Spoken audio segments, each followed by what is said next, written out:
And now Ubisoft wants to make sure that I know, and it makes me feel good on the inside, that everyone who made this game is not exactly like me, and that makes me feel really good.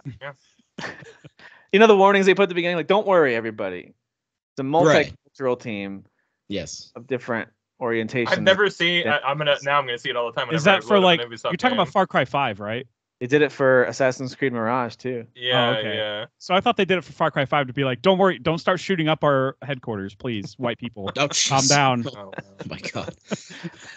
So listen, we made one where the white Christians are the bad guys. Is everyone cool now? We're good. Yeah. Anyway, we take this very seriously, folks. Episode 192 of the Current Gen podcast. My name's Tim, here with Kyle, Dan, and Jeff. We've got some predictions to make for you this week. We got some new games, mostly smaller to mid-level new games, but some cool ones we want to talk about this week. A few headlines. And then also, sadly, just letting you guys know, our buddy Derek is not going to be on the show regularly. He did say he might come back for some stuff like Game of the Year and whatever else. But Derek has had to set the show aside. He's got other things going on in life and work. So we love you, buddy. Derek and I have been podcasting together for like 6+ years. Yeah. So big change, but also I know he kind of needs a break from it all. So good luck to our buddy Derek, and we'll probably see him back. We'll probably rope him back in for Game of the Year or something. That way he can gotta have his takes. He can talk about Lords of the Fallen or Lies of P or something. No. We'll have to make rules or something. He's not on the show anymore. He doesn't get to choose what he's talking about. You're a guest. Yeah, guests don't talk about these. The real reason is because we're not swimming in sevens enough for him. So yeah. Like, you guys talk about 10 out of 10s too much. I can't be a part of this. Get out of here with this. Unless you're from IGN, then everything's a 4. Right? Everything's been a 4 for the last 12 months. It's a 4 or a 7, and there's no in-betweens. There's no in-betweens. Yeah. Yep. All right, so let's get into some predictions to kick things off. So the Game Awards are coming up. Now, these aren't the be-all, end-all. They don't, in my opinion, I don't look at them as like solid truth about anything, but it is fun. It's kind of our Golden Globes, our Oscars, sort of, for the gaming industry. It's the closest thing we have to like an official award. There's lots of we talked about this before, where there's lots of outlets that give out their Game of the Year. We even did a try hard tracker about the funny ones that were picked over the years. So you were so doing that again. I hate to put that on, put something on your plate months in advance. No, we're doing it again. You're totally doing it again. Absolutely. We should. And we're gonna rank the top 10 most try hard Game of the Year picks. Absolutely, we are. Awesome. Because there's so many to pick, and I know there's gonna be companies that are just like, oh, well, did you see this new mobile game? And it's like, all right, we have to talk about it. I'm out. Yeah, I'm very out. You said mobile, I'm out.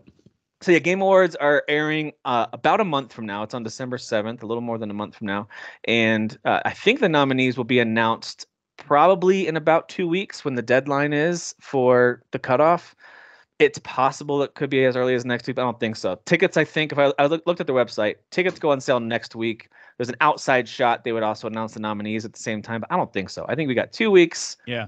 When the cutoff happens, here's your nominees. I Google a lot with award show stuff because I just love this time of season for every medium that I consume, I guess. Yeah. Every bit of media, gaming, TV, and movies. I'm like, give me this award show data, man. Yeah. And I'll like do like pools for like the Oscars and stuff. Not for money, just for like, bragging rights. Anyway, so I did some research on I did some digging. I did some research to bring up a favorite Derek, a Derek expression. R.I.P. Did a little Derek, digging. Did a little digging. He's but stay alive through these little bits. Exactly. But it's historically it's been like exactly like the 14th or 15th of every November. Okay. Yeah.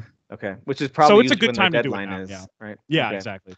So those are coming out soon. But just in case they did release a week early, that's why I'm doing the prediction show now. Good time to do them now. Could be next week, but with my luck, they would have announced it like the morning of us recording. Here's the nominees, and then that'd be. So, the cutoff leaves a lot of stuff on the table, as we know that a lot of things come out. Between Vader? now and the end of the year. Like, it's just crazy how many games are coming out. Including the day before, which is the day funniest before, which got game bumped.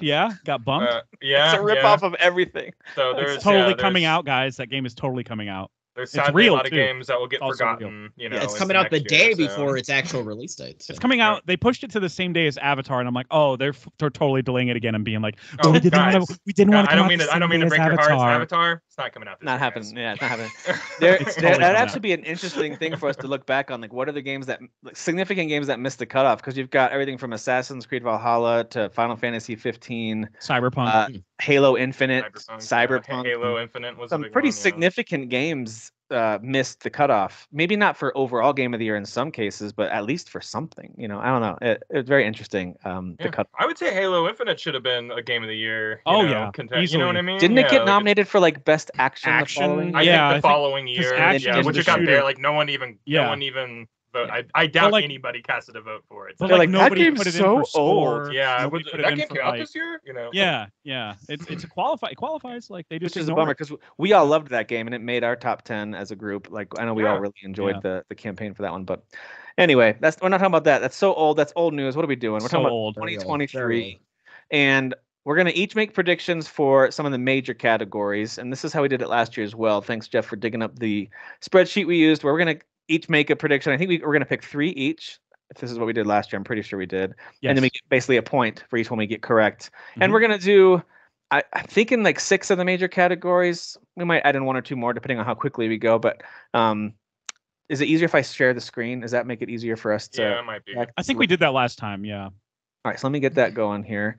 The only thing I'll remind you, as well as the listeners and viewers, is that this is our predictions of what we think the Game Awards will select. It's not necessarily, in some cases it'll match up with our personal picks, but we're not trying to say, for the most part, what we want to win. I mean, you can if you want to. True. It might not go well for you if that's. Dan went with his heart last year, and he'll go with his heart again. Yeah, it's another go with Dan's heart. Here. I care least about these sort of things. He's the only one who's not, manipulated by, I respect it. I respect it, honestly. Feels, and I love it. I'm looking at it like because the way I pick the Oscars is never what I want. It's never what I want. It's always like, what are these snobs gonna pick for Best Picture? You know what I mean? Like, and I'm very much of the mind where it's like, what did the masses like in terms, and not even the masses, specifically journalists and reviewers, because that's who the votes are.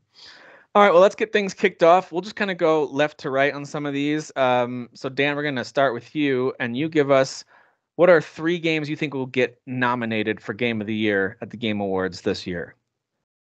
All right. I probably should have better prepared for this overall, but I could definitely. I did. No looking at all. You can shoot from the hip. That's all right. Yeah. No, that's what I will be doing. I'm going to be shooting. Dan, you and me both, buddy. just pull up. Metacritic has a great like best games this year. Kind of thing. Yeah. They don't split it up by platform anymore, so it's like all in one screen. You see, I think because OpenCritic does it that way, and I think everyone likes that. So either one of those has like the little best of 2023. I'll go first. That way, it gives you a second to kind of gather. Oh no, I can at least throw out for this one. Yeah. Okay. I have 3. All right. What do you think? Baldur's Gate 3. Okay. Baller. Final Fantasy 16. Okay. Spidey 2. Do I have to put Marvels in front of this? Nah, we know what you're talking about. Yeah, not the PS2 game. All right. So those are Dan's picks for Game of the Year. Jeff, what do you think will get nominated? Anybody that doesn't think that these first 2 I'm going to say are not going to get nominated might be on drugs or something. I'm not saying that Dan thinks one of these won't get nominated. Yeah, some people. I'm just saying that anybody that puts like 6 games up there and these 2 are not on there, you might be on a little drugs. I get you. Yeah. Anyway, the first 2 I have are Baldur's Gate 3 and Zelda: Tears of the Kingdom. Oh, sure. Yeah, and I'm just gonna do one of these. Is everyone cool with this? Yeah, totally. Yeah. All right. Abbreviate your heart out. RE4 is my third one. Resident Evil 4. Yeah. Sure. Yeah. I think the industry was. I actually have very fond of that. I picked 6, and I'm gonna narrow it down on the fly when it's my turn. But that's on my 6. I have a feeling it's gonna get picked. I just don't know how confident I am in it. But Kyle, what are your? Mine are the same thing as Jeff, actually.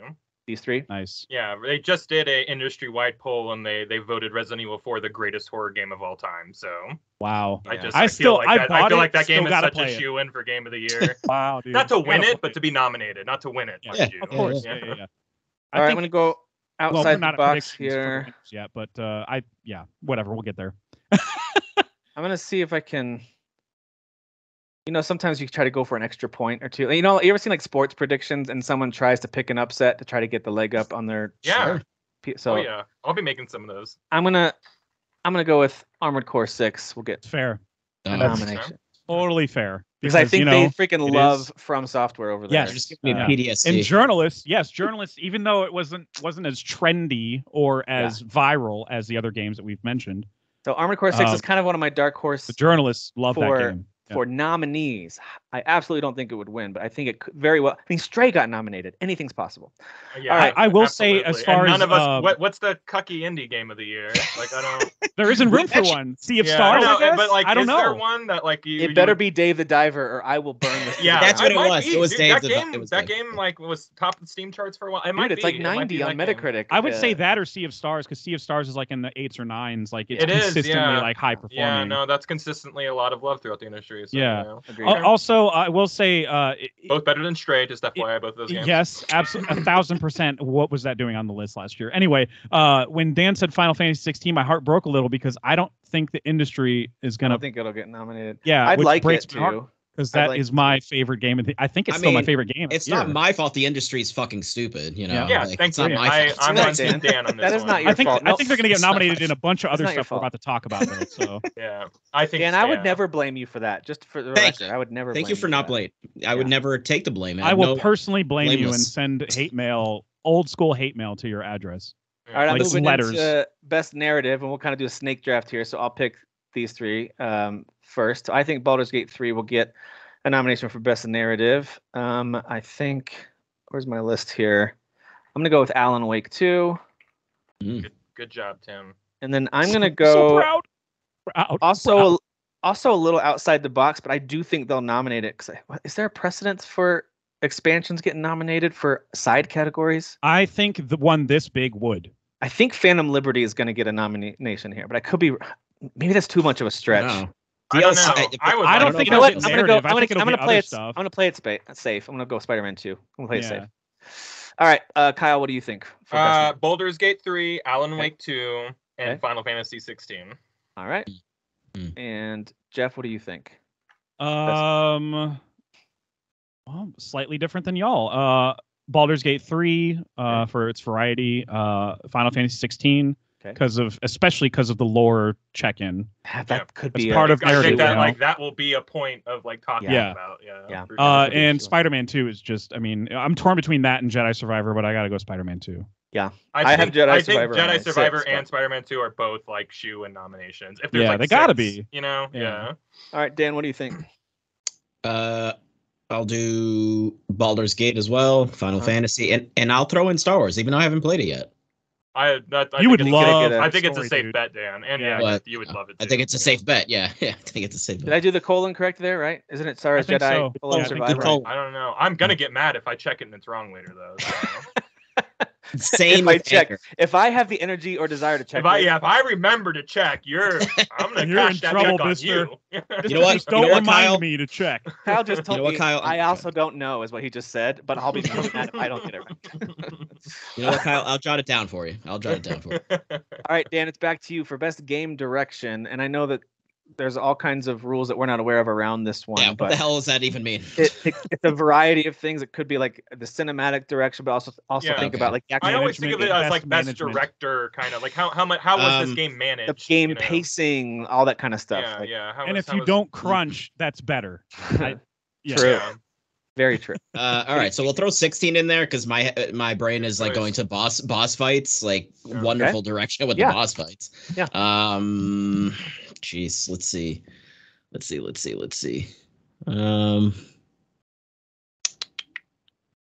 You know what? Circle back around. Okay. Circle back around. I'm gonna go with Zelda. Both Mario games. I'm sorry, Mario games. Nintendo games. Zelda and Mario Brothers Wonder. Okay. And I'm gonna go with. Oh, I'm sorry. This is not art direction. Spoilers for art direction. Okay. Game direction: Alan Wake 2, okay. Baldur's Gate 3, and Zelda. Okay. spoilers for my art direction. And Zelda? Mine are the same as Jeff as well. And I was talking to Jeff on the side about this, but Alan Wake 2 is the type of game that wins best direction, in my opinion. Yeah. You know, like it is built for this category. Yeah, that's the first one I wrote down, actually. I only just started Alan Wake 2 this week. I'm so glad. I haven't gotten very far into it. Metal Gear Solid has derailed my entire Alan Wake 2 play. Right away, when I am about to beat all these games, and I will get back to it. When you're running around as a fat, hairy, naked man, I was like, "This is gonna." That's how it opens. Yeah, I'm like, I'm in. That's how it wins. Oh. We haven't even gotten so to the musical part of the game. It's crazy. There's a whole musical. There's a whole musical nutty element in there. I don't know at what point it happens, but I cannot wait to get to that part because I've seen it on TikTok where like people are singing at you, and you're walking around trying to figure out what's going on. Like I can't wait. I can't wait to get to that part. All right, so I'm going with Resident Evil 4 and Star Wars here, as well as Alan Wake 2. Resident Evil 4 and Star Wars are good choices. All right, Dan, you want to fill in your last two? Yeah, we'll throw Alan Wake in there. Okay. You want to throw Super Mario Bros. In there. Super Mario Bros. Wonder. It actually could get it. I mean, it's brilliantly directed and the way it's put together. But okay. Talk about a game that will probably never get an update because it doesn't need one. Yep. Good call. And it'll probably get other than like best family game, it'll probably get overlooked in a lot of categories because look at the field. Like I mean, yeah. So we're circling back this way. I know we kind of went out of order and back, but anyway. So for art direction, I'm picking Super Mario Bros. Wonder. I'm picking, Hi-Fi Rush. I think that's a stretch, but I think it's possible. And then that game is built for this category, though. Yeah. Like I know it's getting a lot of love already from us, and I'm not even that far into it, but I think Alan Wake's going to get an art direction nomination here. It's just so much visually right at the jump, and I know it continues. What do you think, Kyle? I think Alan Wake. I think Mario, and I think Baldur's Gate 3. Okay, yep. There's so many good contenders for all these categories. Like nothing anyone has said is like that's not true. Like all these, once was I like. I think in past couple times, like sometimes Derek or Dan would throw something out there because Kyle and Tim are always right. That I'd be like, come on, and they're like, I'm going with my heart, bro, and I'm like, okay, all right, that's fair. Yeah, that's fair. What about you, Jeff? What do you think for art direction? Anyway, I'm going with Thirsty Suitors. No, I'm just kidding. You're thirsty, bro. After saying all that. No, I'm going with the first two that you put, Tim. So Mario Brothers Wonder and Hi-Fi Rush. Okay. I know that's a big swing, but this is like one. This is one of the categories it can win. Would it get picked this in action is like the main thing it could get. So maybe music, and anyway, I went with Zelda as well. Zelda, okay, yep. Again, like all of these that we've named, even the ones we're leaving off, I'm like, yeah, something else could win this because there's too many good options this year, which is great. Dan, what do you think for art direction? So we'll do Mario Wonder. Okay. Sea of Stars. Yeah. And then I'm trying to think of a third one. I mean, Final Fantasy 16 could also win this one. So could Spider-Man 2. I mean, it is a beautiful game, but I'm thinking like I feel like they'd want to just be like, I'm just gonna pick this other thing because of X. I don't know. Yeah. Because it's not AAA, right? Like, let's go with another indie. You know. I mean, Alan Wake 2 looks beautiful. Like I've seen some of the lighting in that. Like that looks absurd. Yeah. So just throw that in there. There's that part that Kyle and I talked about where you're like walking down a hallway and stuff. Or not a hallway. You're walking in the woods and it's like transposing a part of like a modern city in front of you at the same time. And that's got to be art direction if I've ever seen it. Like, I mean, I don't know, and I don't know if I've ever seen anything like. I don't know if I've ever seen it pulled off like this ever before. So, yeah, I don't know. I think a lot of people are going to be talking. I know we're not picking winners yet, but I really think that Alan Wake's going to win this category. To be honest with you, I could be wrong. Interesting. But, okay. Score and music. Dan, what do you think will get nominated? Three picks that will get nominated for best score and music. I mean, Final Fantasy 16. Of course, I was going to say you better say it, dude. Yeah. You know what? I take it bet. No, I'm just kidding. Should I just put it on all the categories for you, even best indie and best? Yeah, absolutely. Best family game. Obviously. There's no fucks in that game. Nobody says that in the game. Fighting. No sex. It is about a family. So true. Sports. Best sports game. Let's see. Score me. I'm trying to think.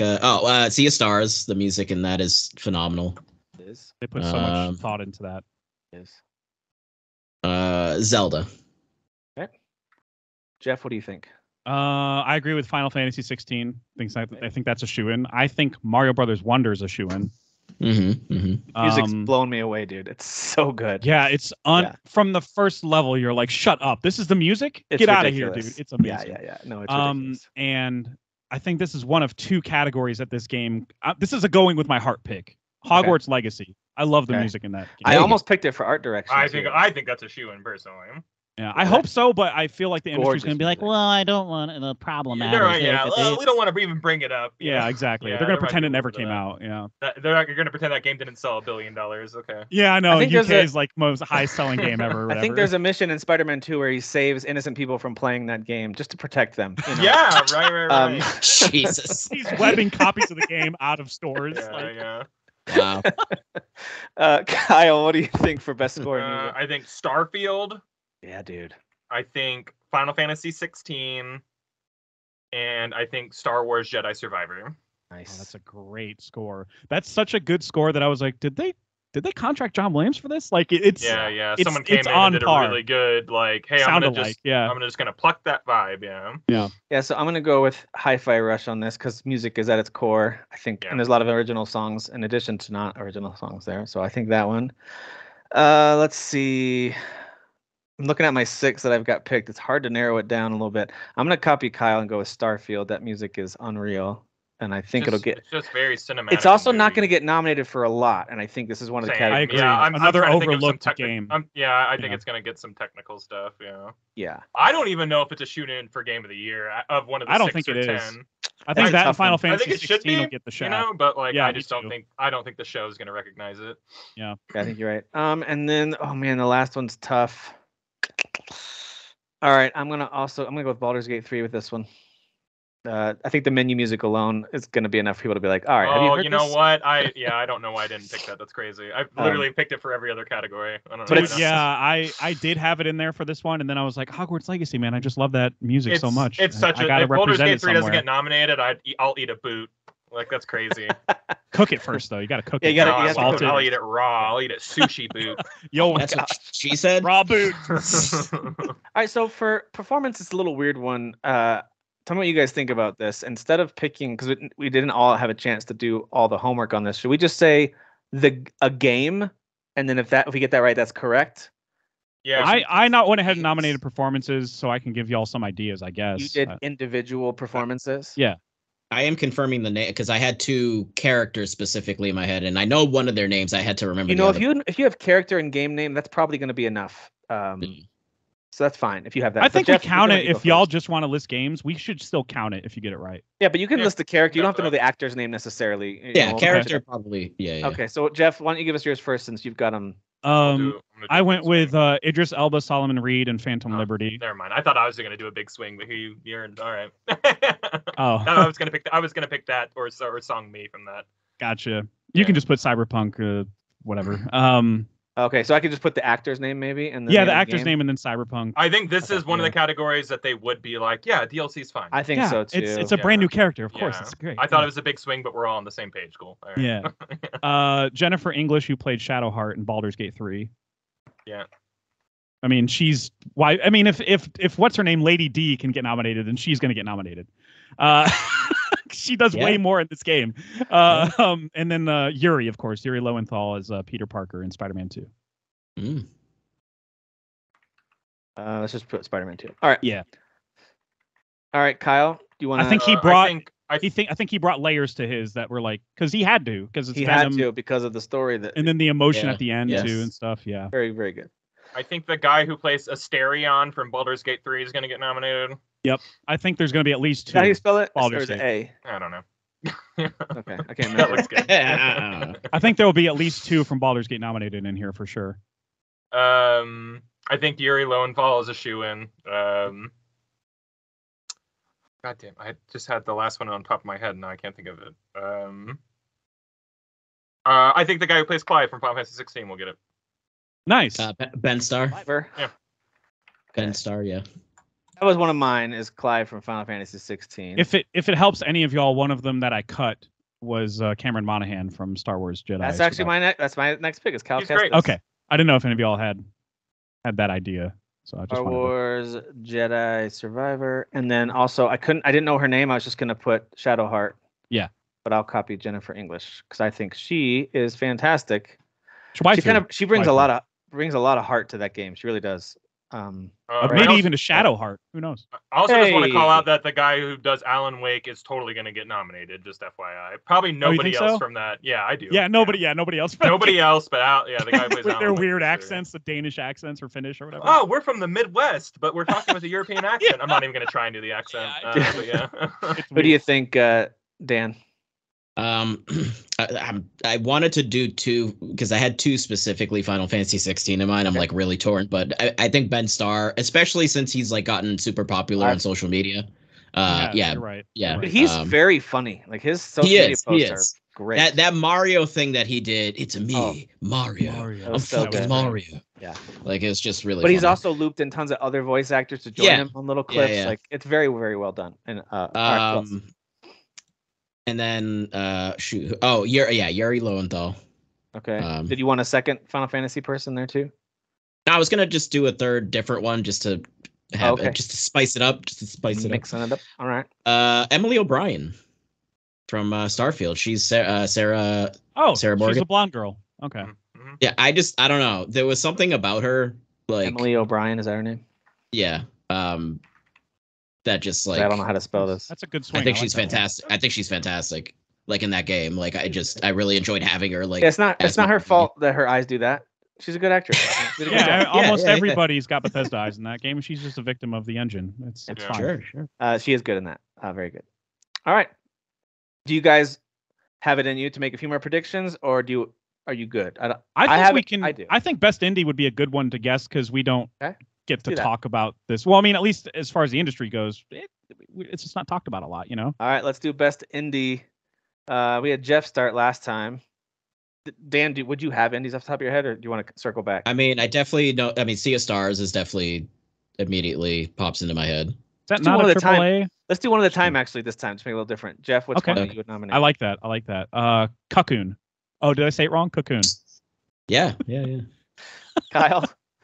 Dave the Diver. Dave the Diver. Those are the main three.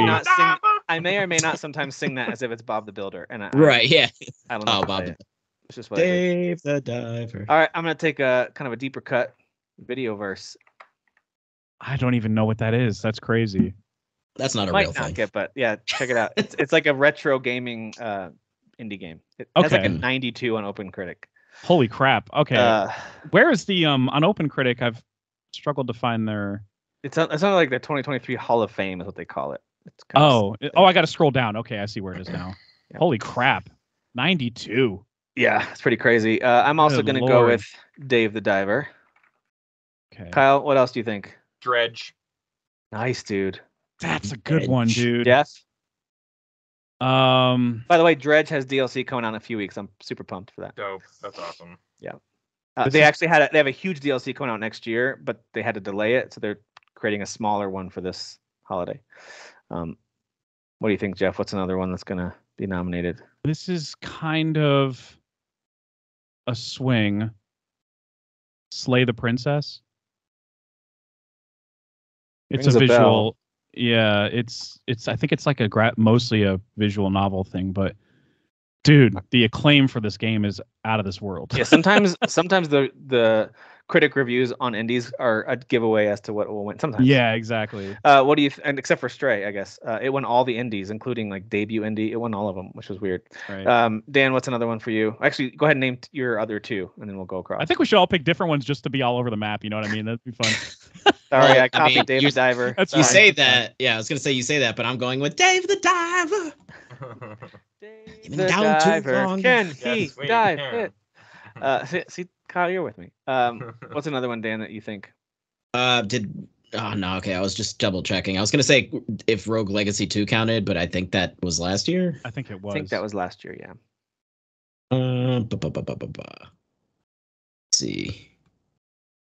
Let's see. Hi-Fi Rush wouldn't be in there. No, that'd be Bethesda, right? Bethesda, yeah. Unfortunately, it's the Ghostwire Tokyo folks. Or was it the Evil Within folks? It's both. It was, same. Yeah, this both. Yeah, Okay. same. Jeez, I'm like just trying to scroll through here and be like, what do I think? You know what? Do Oxenfree 2. I'll throw that in there. Oh, I love that game. There you go. Throw that in. All right, there. Jeff, is that your other pick? No, but it meets the deadline. I'm gonna go with Talos Principle 2. That is indie. Yep, and it's acclaimed. All right, Kyle. Sea of Stars. Mm-hmm. See, Kyle's are correct. I think those are that and Cocoon are. Like, I think Cocoon is a shoe-in. Yeah. So I'm doing Cocoon. I'm doing Cocoon. You know, the genre ones are a little bit weird. That's why I kind of wasn't sure if we should predict those because I don't know what they're gonna consider. I don't. Dude, especially either. this it's year, so like ridiculous. Like, dude, let me tell you. I'll just show you. Like this year in action, I put Armored Core 6 because I'm like, well, maybe they'll think that's not role playing enough.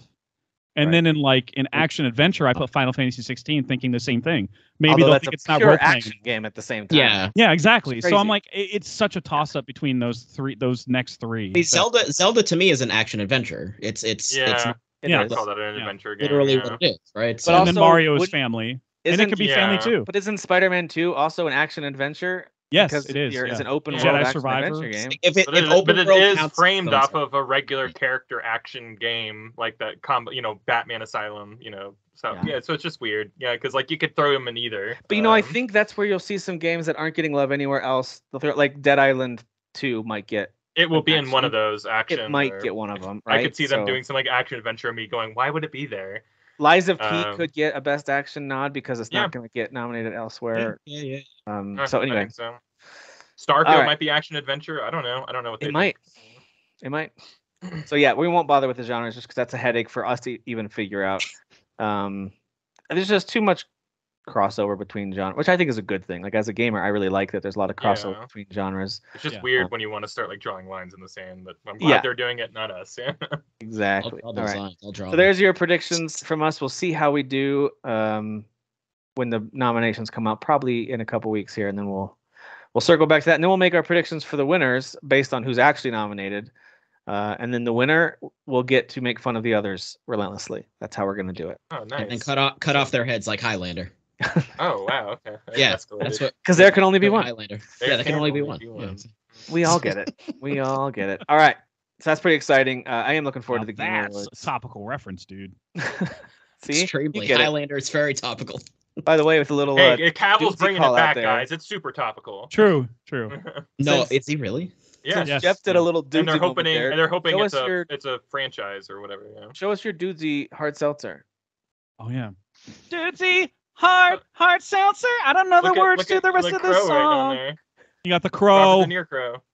Crow. I'm a crow. Crow. I'm a crow. I want to shake your hand. All right, I'm gonna pop this open. All right, give us the deal with. I want to. Give us a live review. Review. Here we go. Wait, hold on. Do it in the mic. Does it taste like wool? Wool. Ooh, that was a good sip. Thank you. Yeah, it's just very fruity. It tastes like mango-y. It's good. Mango. Like a mango beer because it's strong. Are you going to be instantly drunk like they both are as soon as they start? I literally had one last night watching Blue Eye Samurai, and I was like, I think I'm drunk. Like it was. It's 8%, guys. It's not messing around. It's 8%, guys. Is that a lot? Like I don't actually know. That is a lot. Yeah, beer is normally like runs 3 or 4. Oh, okay, gotcha. And especially seltzers, they go way less. Seltzers, 2% maybe. It's just not much usually. So for a hard seltzer to be 8%, and I had a couple beers. It's pretty hard. I had a couple beers. That's like before we recorded. You ask for more, and they hurl it at him, and you smash them together. He just makes a mess. He's just so irresponsible. He's like a toddler. He's just this absurd toddler. He makes a huge mess. A lot of that beer, it doesn't even get inside of him, guys. You know, it's true. Even the way he walked down the ramp is a little bit like a toddler trying to keep their balance. Yeah. I mean, with the head bobbling. He's got a wild wobble like, for sure. And Vince, contrast. Vince walks like he has a diaper full of shit in it. Oh yeah. Every single time he's walking down. Yep. I'm like, he's trying to clean. He's trying to get the little specks of shit between his cheeks looser. The That's what he's doing. Of the struts. Oh my gosh. You're fired. He's gonna puke. Okay, I was waiting for the he's gonna puke line. He's gonna kind of sounds like Nappa from Dragon Ball Z. Nappa, yeah. He's gotta puke. He's gotta puke. All right, let's talk about a few new games that came out this week. Mostly, I would say, smaller to mid-level releases, but some really interesting ones. We'll start with this climbing game from Don't Nod called Jusant. It's spelled Jusant. It's French. Jusant. It's definitely French. It actually means like the receding tide or something like that. Like it gives you the definition as you start the game. It's on Game Pass. It is a super like chill might be the wrong word, but it has a very relaxing vibe to it for sure. The game is not super easy. Like until you get in dicey situations, then you're like, it's a little dicey. I had more stamina a second ago. Yeah. And then the little handhold will disappear in the sun, stuff like that. It gets a little challenging, but it still has a very peaceful vibe. You know, the vibe I get from it is a combination of stuff like Rhyme. Do you guys remember that game from Tequila Works from a few years ago? Yeah. And then just a tiny, like little elements of stuff like Shadow of the Colossus or The Last Guardian, where it's like it's an empty world. There's not much happening, and you're kind of trying to navigate where a lot of people were before, but now everyone's gone. So it's got a little bit of that, those kind of feelings to it as I was playing it. But it's very unique. It's it's all about climbing, and then the climbs become puzzles in and of themselves. How do I get from point A to point B? And they do give you a few little abilities along the way with your little blob friend from your backpack. But blob friends. It's one of those ones that I actually finished in one very long sitting. I think it was like 3+ hours. I didn't want to stop playing. I think I paused it for a little while to go help get kiddos in bed, and I just came back to it and just unpaused it and kept playing and then finished it. And I really liked it. Is it a 10 out of 10 game of the year? No, but I just kind of, as I finished it, I was like, man, I'm glad I played that. I really liked it a lot. I would compare my experience. I didn't beat it like you did, but it sounds like your experience with that was similar to Planet of Lana, where it was like, it's short. It's very similar. Let's just beat it, you know? And it's there's enough in the environments that are interesting enough to continue. It's kind of like similarly built to Planet of Lana, where you go from one section to the next. There too, yeah. And you're like, well, let's see what this section's about. Let's see what I got to do here to get to the next section. Interesting elements of challenge out of nowhere in that game as well. Like Planet of Lana all of a sudden had a few like, oh, how do I get past this moments? Yeah, sometimes they'll just give you straight up like a wall that's just like barely anything on it. And you're like, how am I supposed to climb anything on this? Like it makes no sense. So I got to chapter 4. I think are there 10 total chapters? I assume some are longer than others. No, I think it's like 6. 6? Okay. I think it's 6 chapters. Okay. So the 3 or 4 hour time frame makes sense then. Okay. Yeah, they tell you the story through letters, and they have a lot of personality. The writing's pretty good. Combination of letters and objects you find, and then just kind of looking at the environment, you can kind of tell what type of civilization it used to be. And you look into the environment, you realize what role water used to play in this now incredibly dry landscape. And then there's also these murals that kind of Moana style will depict stuff that's been happening too. Yeah, there's like an echo ability that your creature friend has that can make plants regrow to what the size they used to be, even temporarily in the sun. Sometimes they burn off if the sun is out, or they can revive or whatever, re-highlight murals that you find and make them really pretty and blue. So there's a lot of there are some vibrant sections and stuff, but there's also very distinct. Each chapter has like distinct little environments, even though it's not like the color palette totally changes. Right. It's not suddenly a different game. Like Sea of Stars sometimes has those areas that you're like, this is a totally different area of the map. What the hell is this? It's nothing like that. But it is like they're clearly going for like little distinct little regions that you climb through, like the one with the sun in chapter 3. And I think chapter 4 goes into a cave, and that's where I stopped. Yeah, the caves actually do introduce a whole bunch of new color palettes while still, like you said, maintaining a similar vibe. They don't deviate too much.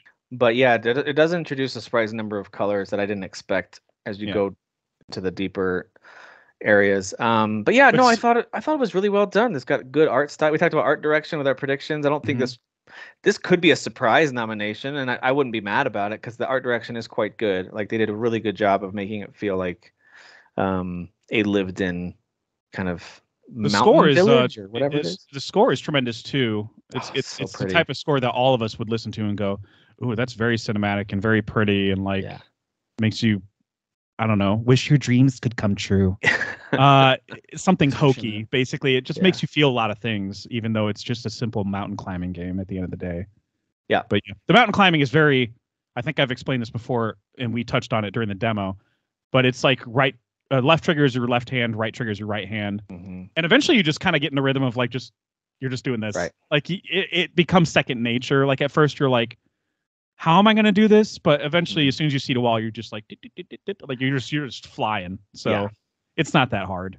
No, it's not. A lot of times you're just alternating. You're just like, kind of going like this to climb up in a lot of cases. Sometimes your character will get derpy with the jump, where like you'll jump in the same spot when you're on a ledge, and you're like, just climb up. You don't need to jump. Yeah, I had some derpy moments for sure. Yeah, that's a AA aspect though. That's like that's all that is.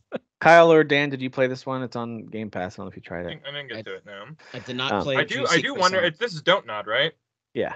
Any coming of age girl stories going on in this one? No. With indie rock playing in the background. Other than like some of the letters maybe hint at some of that, but no. Oh, okay, yeah. Weird, right? This is Don't Nod. Yeah, it is kind of weird. Yeah. Every letter said, "Dear Mom, I'm gay. Please accept me." Yeah, it was weird. Right. While like an indie song about being gay is playing in the background. I'm so gay. Wait, and there's like a little like acoustic going on. Yeah. I don't know if they developed it. They might have just published it. Okay. Oh, okay. I thought they full on developed this one and the whatever the other one's called, Banishers or whatever. I can't remember. Now I have to look this up. I remember being surprised by how much stuff they were doing, but it would make more sense if they were publishing some of this stuff too, and not dubbing it. It was developed by Don't Nod. Yep. Oh, okay. Yeah, they're busy. Yep. Cool. And by the way, I saw that they posted on social media in recent weeks about Remember Me as well, and I'm like, are you just teasing people? Because I think a lot of people loved that game. The game's awesome, man. Yeah, I never played it. People slept on that game, and it's a really interesting sci-fi pre-Life is Strange game, right? Oh, yeah, okay. Yeah. So Banishers also developed by them, but that's being published by Focus. That's where my confusion was. They're not publishing that one. Anyway. And it does. When you look at the gameplay, you're like, oh, that feels like a Focus published game. Like it's something about Focus. It looks like a Focus game. Yeah. That's but they did do another game this year, Harmony, which I didn't really care for. I just asked for a refund on. I remember you talking about that one. Yeah. Yeah. Didn't click for you. It's more reading texts, and when the voiceovers come in, I'm just like, this sounds wrong. What? Yeah. Like I'd rather they do the Jusant thing and like just give me words to read or not read. Jusant. I basically just skim through on Jusant. Jusant. And it's a similar thing where your character doesn't talk. You just kind of make noises every once in a while when they interact with the little blue thing or whatever. But there's no dialogue. By the way, I love when you're near an objective that your creature friend. Like I'm just to see what the creature would do, I turned away and just to explore all other areas around the objective. I turned away from the main objective, and the creature starts going, like, hey, you're walking away from you're walking away from the main mission point. Like it's so that's kind of cool that it had those little audio triggers because not a lot of games introduce that idea. They're just kind of like figure it out. I do love when a game has really great reasons to explore. I don't know that this one does. That's one thing that's keeping it from being great for me is that I liked finding some of the things, but after a while I was like, I just went up this other path, and then all I ended up finding was another correspondence between someone who was like, or one of those rock towers you just put a rock on, and you're like, yes, there's a lot of that. Like what was the point of that? The little meditation towers or whatever. Yeah, it's about the journey, guys. It's about the journey. I was supposed to be peaceful and meditative for that, and I wasn't. Yes. That's my fault. I mean, there's literally moments where you pick up a seashell and listen, or a conch, I guess it's more of conch size, and you just listen to it.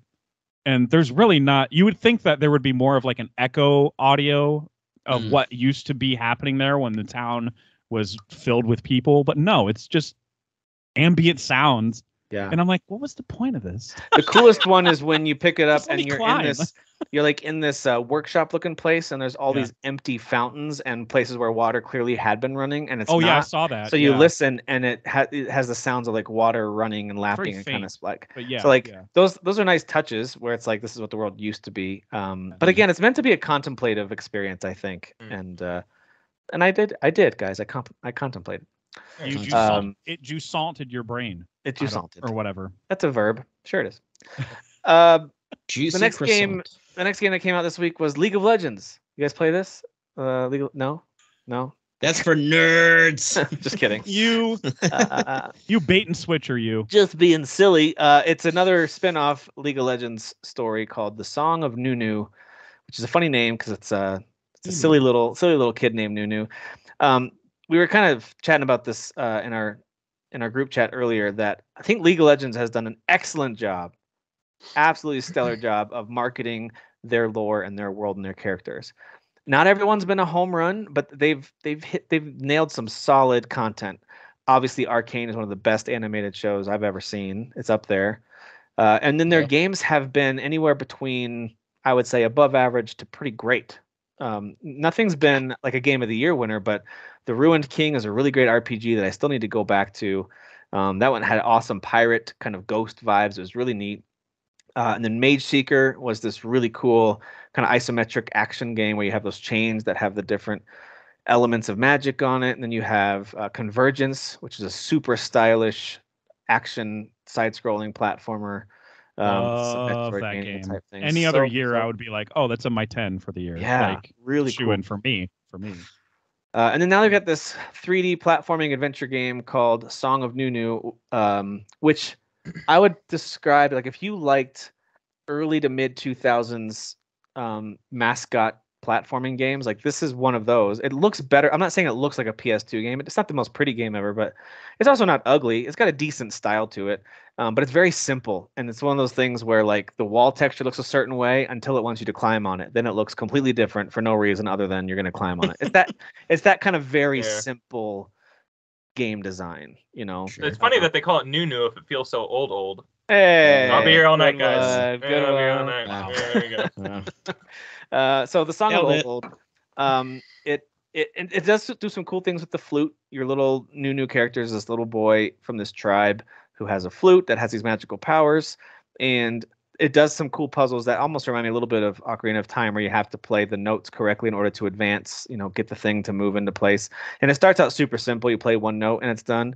But over time, like, you have to combine, there's 4 different notes you can play, and you have to combine them to make certain patterns. So it becomes a little more complex. I thought that was cool. And the music's very pretty. They did a good job with the music. And then the rest of it's all very kid friendly. Like, the combat is 2 buttons pretty much, and it's very, very easy. And the exploration is super obvious. Like, you throw a snowball to hit this thing that now opens up the whole path, or climb up this way and then knock down the pillar so you can go across. Like, it's all very, very kid friendly. So that's how I describe it. It is certainly not a bad game, but just expectations should be, hey, this is a cool one to bond with, like a son or daughter, niece or nephew or something. It's more of that type of game, in my opinion. So, speaking of which, my daughter is playing it. I got it on Switch, so she downloaded it using my account, and she's playing it, and she loves it because it's got colorful vibes to it. Kind of looks like a little bit like an older DreamWorks movie in some of the stylings, and I mean that as a compliment. I'm not saying it's ugly, but yeah, there you go. Tim hates DreamWorks movies, confirmed. I do hate or whatever games. Too much streaming. Too much streaming. I don't know. I don't know if you agree, disagree with this. I know, Jeff, you said it's not for you, but, like, it's. I don't know that it deserved some of the 8s that it was getting, but, like, to me, it's a solid. Not at all. It was getting 8s. I understood the 7s for sure, but, like, 8s was like above the IGN Starfield review. Are you serious? This game is better than not directly Starfield, compare. guys. You heard it here first. But it's also twice as good as Call of Duty. We know that for sure. And 3 times better than Gotham Knights. So that's very true. Do you remember when someone modded Spider-Man to be the 4 bouncing around from Gotham Knights? Yes. That was. It was really like good. the bank scene with Shocker. It was so dumb. You know, I do want to say one other positive thing about it, though. Like, the characters are endearing. Like, as they're walking around talking, and as it's progressed, you actually meet another pretty significant League of Legends character relatively early. This character joins you after probably 5 or 6 fights. They join in to help you defeat some enemies, and then now they're going to kind of help you on your quest to get where you're trying to go. And I do find the dialogue and the characters and the interactions to be quite endearing. They're doing a good job with that. This little kid with their big Yeti friend named Willump, who does all the fighting when you hop on his back. So yeah, it's got this kind of like, oh, that's a cute little friendship they have. Like, it works. And so again, League of Legends continues to create characters that I find to be at least charming, if not in some cases lovable. So. Yeah. Well, I'll give it that positive. It's very similar. I'll just say that it's cute.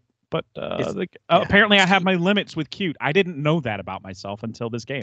And now you know. Now I know that if it's too simple or too cute, then I'm out. Then I turn into a real Derek about it, and I'm like, trash, indie trash. Yeah. By the way, this is the same team that made Rhyme, and I see a lot of the visual similarities. Oh, okay. That tracks. All right. Yeah. That's interesting. And again, that I liked Rhyme, but it's another one that's kind of a 7, maybe close to 8 out of 10. It's more of a 7 out of 10.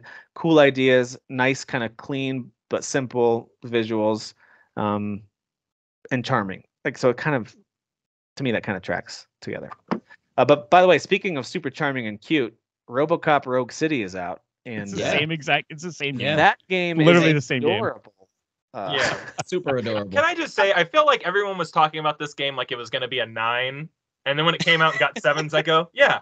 That's what it looked like. Like, exactly. I was like, guys, this has been a 7 the whole time. I felt so validated, and I'm never like, see, like with reviews, I never try and be like, you see, I'm right, you know. But like, I don't know, I felt validated because every time I saw this game, I was like, what are people playing that they think were it's just so shocked how like actually decent it was. Like, this is from the Terminator guys, you know, like maybe there was some like, well, this is way better than we thought it would be, and I feel like RoboCop is also a really nostalgic thing, so it's like. If there's anything competent and so hard into that too, they lean way hard into that. So it's competent enough and it feels like RoboCop. I think that's going to win a lot of people over. But yeah, 7 seemed right after. If you're on the and if the demo's still available, if you're on the fence about it, just go play the demo on Steam. Maybe it might be somewhere else too. But that's where I played the demo, and the demo was enough. Like. I get the sense that from the reviews that it doesn't really do much outside of what's already in the demo in terms of combat. Like you're doing the same thing the whole time with kind of the same gun because your pistol's so OP. It really doesn't. When again, like any RoboCop like fan is just gonna use that pit. You know what I mean? Yeah. Why wouldn't you? Yeah. Or just run up to people and just throw them or like smash. Again. You throw one person out of a skyscraper. You're throwing them all. Yeah. It was a little pricey for my taste too. I was like, this is the kind of game that when it goes down to like, it'll be $9 on some crazy sale next year, and then I'll probably grab it. Same. Yeah, I grab it at $9. That's what it's worth for me, and especially is like. I love that first movie so much. I think it's $50. Isn't it $50? I think it's $50. It is 50, and they were like, well, you can get it for 70 and get it a week early, and I'm like, no, I don't know. That's funny. That's funny. It does have really good user reviews. I think if I was looking at those, people are enjoying it. Yeah. Yeah. If you already like that series, well, that specifically that movie, and. I mean, if you have nostalgia for it, you're going to be like, I mean, yeah, this is what I wanted. You know, there's no longer a demo on Steam, but it does have 92% positive user reviews. Okay, I was like, okay. That was Dudesy talking. That wasn't you. That was Dudesy hard seltzer coming out. That's kind of lame, brother. So yeah, I don't know why they do that. Why take down demos? Just let people continue. Like I don't understand. Maybe it's because they realized the demo was enough for most people like Jeff, and they're like, we got to take this down. Yeah. I didn't even finish it. Like, there are clearly upgrades that are in your menu screen for your character, and I was like, I don't even think it's worth exploring because I didn't even download it because the download size was huge. Oh, it's huge. It's huge, and it runs like a AA. You'd expect a AA game to run. Like, it has moments of like looking really good and cinematic, and then way more moments of it looking super glitchy and like it can't load. Yep. So fun. Yeah. All right. Well, another game that we've talked about when the demo. There's a couple with demos that we've talked about, but now the full game is out. That's Star Ocean: The Second Story R. Now this is a remake of Star Ocean: The Second Story from 2099 maybe? I don't know the date, but it was on PlayStation 1. So yeah, so late 90s, early 2000s maybe, but probably late 90s. Anyway, so I don't think it ever came here either, right? This is the first time. Yeah, this is the first time it was ever in the West, I thought. You're thinking the first one. The second one, I'm pretty sure came here. I'll double check though. Yeah, can we the first one, the first one wasn't in the States. I actually remember when I first had a computer and I was finding out about emulators and ROMs. I remember finding a translated ROM of the first game because the first one came out on Super Nintendo, not in the States. Oh, so. I did that with Bahamut Lagoon. That too. Yes, dude, that game is so rad. What a cool game that is. It's like a dragon tactics game. It's awesome. Yeah, dude. They need to release that. There was a poorly translated, but still translated ROM of that I played and thought it was just the coolest. It was like Fire Emblem, but with all dragons. It was the coolest thing. Yeah, it was sick. But anyway, so yeah, Star Ocean 1999. Sorry, here in the States, 1999. 99. All right, look at that. That's the best year for movies ever. So that's great. All I can say about it is from the demo. I said this already when I played it a couple weeks ago, but this game's gorgeous, and I have really great vibes with it, and the reviews on it, of course, are amazing. So fully plan on getting it and playing it. I'm just not sure when. I'm holding off actually purchasing it until I'm like, okay, now I'm going to play this game. So I don't want to just buy it. This is considered by the fan base the best in the series, if I'm not mistaken either, unless I'm getting that. Gotcha. That's what brought me to buy it, was like so many people like Noisy Pixel and a few other reviewers were like, this is the best one in the series. If you haven't played it, you need to play it. I'm like, oh, I haven't played this one. So and then if you look up like aggregate reviews, it's all 9s. It's all like people loving the hell out of this game, this particular remake. So apparently they did that justice as well, which is I love when developers just nail it, dude. I really do. Yeah. Especially because the demo was so promising. Like it just showed a lot of potential. Yeah. Kyle, you've been playing this one? Yeah, I was playing it all day today. Not all day today, but I played it for a couple hours today. And I will say that Star Ocean always ropes me in. I'm like, yeah, we're gonna get a cool sci-fi JRPG. I love these things. And every single one of these games, it's like, well, you get zapped back into time where there's no technology, or you crash land on a prehistoric planet. And here's a sword. Right. Yeah, and here's your sword. I'm like, but that's what the series is. So it's not a criticism. I just always have to remind myself. I'm like, this is not your sword. It's wooden and it's wooden sword. Yeah. Really I will say, I like the character model a lot. Like he's got a cool sci-fi jacket and headband. You know, like he's a cool looking dude. You know. I've been really enjoying the music, and the combat is not revamped by any means, but like they took what was there and they just made it, I don't know, everything looks cool, smoother. You know, so it's like smoother and cool. I don't know, just like the animations are cool, and it's not just turn-based, so you're doing a little more than than just kind of sitting there hitting through menus. It's more active. Star Ocean's more active. So. Yeah, without kind of being more like Tales, which later Star Oceans and Tales kind of have a little more similarities, but like, you're running on like singular planes towards like enemies, mashing on attacks and special arts and stuff like that. It's fun. And I really like the music a lot. The music's like really good. But I think, I'm sure it probably always was, But again, I never played this one. No, it was trash. So. It wasn't good till now, till the R word. Okay. The first one I ever played was 3. R word? Was the first one. Yeah, till end of time. So. Which is like was the latest more sci-fi. That one was actually more sci-fi. You do land on a prehistoric planet at some point, but like you do go to like space stations and all this stuff. So that's what's wacky about this series is the third one is like the furthest in the timeline of like the whole overarching thing. So They need to have Star Ocean for real this time. Star Ocean for real. No, but like for real, but like for real stars and FR. FR. For real. Yeah, the story's still kind of kicking off for me. Like it's a JRPG, so I'm sure it's gonna be like 15 hours of it being build. Yeah, of it just like building out its stuff. But I'm already really enjoying it. It's very direct. I like how many like, hey, you go here, to progress type of stuff that are on the screen and HUD. The HUD itself is really well detailed and a lot of really nice icons that I know it's clean. Everything feels clean. And again, I don't know if that's how it was back then, but sometimes it's nice to get a remake that's like, no, it's the remake of the game. It's not like a remake of like that's going to be 3 parts and super involved. Yeah, what kind of dumb company would do that? Yeah, what idiot would do that? The same company that did this. Yeah, I know, it's literally the same exact company. This company, guys. This company. Yeah. I'm milking the hell out of the demo because I know it's like a $50 game, and I'm just like, I don't have. They give you like 3 or 4 hours to play, and then they do. They give you 3 full hours of it's the full game. And the progress carries over. So I'm just milking the demo, and I just haven't gone back to it since I first downloaded it many months ago, however long ago. So is the backgrounds like jarring, Kyle? Because I remember when the first trailer, like some people were super into it, and some people were like, "Oh, that's weird." Yeah, like, the backgrounds and foregrounds are like hyper high definition, and like the character models are still like it's like Octopath. Dude, but Octopath's backgrounds were pixelated, but they were like detailed. They were like really detailed. Right. I just mean the level of detail is like is comparable. Yeah, but sometimes Octopath you'd be near water or the lighting and be like, wait, sure. I thought it was pixelated. This looks real. What is this? All of a sudden. Yeah. Sometimes, but I actually like it. I think the juxtaposition of slashing styles actually works really well. That first forest you land in, I was blown away by how it looked. Yeah. Well, just the way that the cameras swoops, like the way that the camera will move around and stuff like that. It's cool. Like, so I'm really enjoying it. I got it on Switch. This is a perfect game to like play an hour of as I'm winding down in bed. It's how I beat Xenoblade Chronicles 3. So I can see that this takes maybe a similar route for me. So I'm really enjoying it. Star Ocean, the perfect game to let your legs fall asleep while you're sitting on the toilet for too long. Absolutely. I need to just do one more battle, and you're like, oh no, I can't feel my butt. You're like, well, anymore. Crap, now I can't stand up, so I might as well just keep playing. Yeah, my legs aren't working.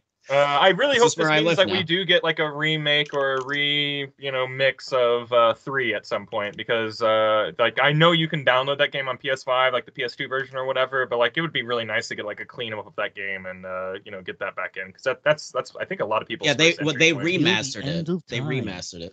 Did they? Yeah, but like I don't know if they necessarily like added anything to it. I think it's just basically available. I think it was the PS4/Xbox One. Like it came out last gen, right? So. The same way that like Rogue Galaxy came out, like they kind of like it's on the PS4. They had like kind of a push for putting a lot of PS2 games on there. Rogue Galaxy, they're totally remaking it. Let's be real, because I mean, look at how well this one is being received. Yeah, and I think old ones are received better, whereas new ones are still struggling to find their right. Yeah, because the third one was the first like 3D, like fully 3D one. Like it wasn't pixelated. Screenshots. It's good. Like it's really heady, crazy. Psychedelic type of story, so it's real highbrow sci-fi. Yay, another good game. We don't get enough of those this year. Speaking of highbrow sci-fi, the Talos Principle 2 came out. And is that right? Did I transition good? That's a perfect transition. This game is the most philosophical game. Ever a problem for you? This is literally the most philosophical game like since Stanley Parable. This is like the most philosophical game to ever exist. It's crazy. So Jeff, you're the main one playing this out of our team here, so I want to hear what you think, but I am curious. Do I need to like watch the YouTube of the first game? Because I'm not really interested in going back to play the first one, or can I just jump? I don't think so. I don't feel lost. I feel like they do name drop some people from the first game that I should know. Okay. But I'm not at any point going, so what did they do? Because you have and I can't stress this enough, so much optional dialogue to explore that somebody, an NPC or somebody on your exploration team, is going to explain it to you what happened. So, I mean, you're going to get the background information one way or the other. But yeah, that's the thing with these games so far, at least the first two, is that they're very narrative driven. It's not just you're going one room to another and doing puzzles and that's it. Like, if you don't do the puzzle, you don't get the next piece of the story. So in a way, it can be frustrating where you're like, I can't figure out this puzzle, so I guess I'll never finish the story. And that's probably me. That's probably where I'm at. At some point I'll get there. I don't think I'm at quitting point yet, but at some point I'll get there where I'm like, this is too frustrating. I'm just going to look up the story. But the story is so, the world especially is so dense that I feel like I owe it to like at least see through as much of it through as possible. Because it's insane. Like you play as I think the first game was like this too, where you play as like an AI fully realized android, whatever. Is there a cat in this game? I think I see a cat. There's a bunch of cats in this game. Yeah, cats. Bunch of cats. So I don't know. Somehow cats outlived humanity, and those are like the only species still around from the times that humans were alive. So this game occurs, I would say, like a full millennia after humans are already dead. Like they're all gone, and the remnants of humans are basically AI, like a human created AI, and all of these androids are fully conscious and whatever because of a human creating that sentience, and they came up with their own little rules for creating new androids every few months. They stagger it. They have so much lore to dump on you in the first like hour, 2 hours that you're gonna be like, holy, this is way too dense, and I'm just supposed to go do puzzles. This is crazy. So I can't even scratch the surface if I wanted to. But anyway, the point is that you're playing as an android, and their whole philosophy as to why you do puzzles is because the person that designed the sentience, or whatever you want to call it, the AI, what do you call it, singularity, whoever came up with it was like, well, the human philosophy was to become a person, you need to learn how to play as much as you. That's playing or doing puzzles is how you learn things. Like that's how you can form your knowledge and discover who you are and stuff like that. Again, very philosophical game. Like when they explain it to you, it's through like philosophical stuff that you'd expect to come from Greek philosophers like back in the day. So this is like The Witness 2. Got it. No, because The Witness is so vague. Not even a little bit. Because it's not really a story, is the this game's telling a story at you, it sounds like. The Witness is so frustratingly vague that it makes me mad when people go, that's my game of the year. I'm like, you're an idiot then. Like, you don't like stories. Like, I just don't maybe they understand. just like puzzles. Yeah. It's so frustrating. Go get a Sudoku, you weirdo. The puzzles are more in... Yeah. Exactly. It's literally just going up to a board and doing Sudoku and going on to the next board. That's what it feels like. Because I beat that game, but like I cheated the whole time. I was like, I want to see what the ending is like and what the story is. And it turns out the story was just as vague at the end. Whereas Talos Principle has people fully voice acting at you and they're explaining things at you. And they even explain that the androids have like voice imprints or personality imprints. Like I met an android who talks like a stoner. And he was like, do you think I should keep this voice, dude? And I was like, make up your own mind, dude. Like, I was like, I can't tell you one way or the other. But you can make choices. Your dialogue is all choice-based. Like, and you can basically you start the game as a brand new android, your brand new consciousness, and you're basically deciding your beliefs in real time. Like when somebody asks you, what do you think about this whole religion thing? You're deciding in real time how you want your character to behave, and apparently that changes your ending. So that's very interesting. I don't think I'll get that far. I'm too dumb. I'm way too dumb. I'm gonna cheat a lot if it gets to that point. But so far, I was able to clear the whole first region, and I think there's like 8 regions of puzzles, and you get like 8 puzzles per region, and there's like 2 lost puzzles that are off the map somewhere. And I found those and did those 2. And I was able to do all of them except the final one. The final one, I was just like, I'm doing it right. And then I saw somebody else do it, and I was like, I'm an idiot. That's the thing. I did it wrong. When you look up the solution, it's kind of like finding out how to do a magic trick. You're like, I'm an idiot. Of course, that's how you do it. Like, it's that kind of puzzle. It's never a type of puzzle that you go, that you're like, only a genius, only Stephen Hawking can do these puzzles. Like The Witness, that's how it was for me. I literally said that. You can go YouTube me, Jeff Sucks at Games. The YouTube channel's still up. I put myself playing The Witness, and in the middle of it, I go, this game is only designed for like Stephen Hawking, and that's it. Because the level of difficulty in those puzzles was so freaking hard. Jeff, have you seen Stephen Hawking? He's not a big gamer, I don't think. No, he might be dead too. I don't know. I mean, no one's seen it because he's dead. How can he be playing video games if he's dead? I didn't know he was dead. Fucking dead. Fucking dead. And I guess I should, to the uninitiated, explain like the puzzles are environmental, kind of like where you go walk into a room and you're immediately like walled off from exiting with tools. Like you can't grab tools from another puzzle and then enter a new puzzle area with them. So there's like a phase wall or whatever that you have to walk through to enter it. And you'll get like one example is like a jammer, and it will open doors for you that are completely closed. So that's one tool you get. And you can, if you get like a little window, you can actually aim it through windows and open a door that way. You have little pressure plates you can put the jammer on to open a door or something. You have little blocks you can either jump on or put them on pressure plates.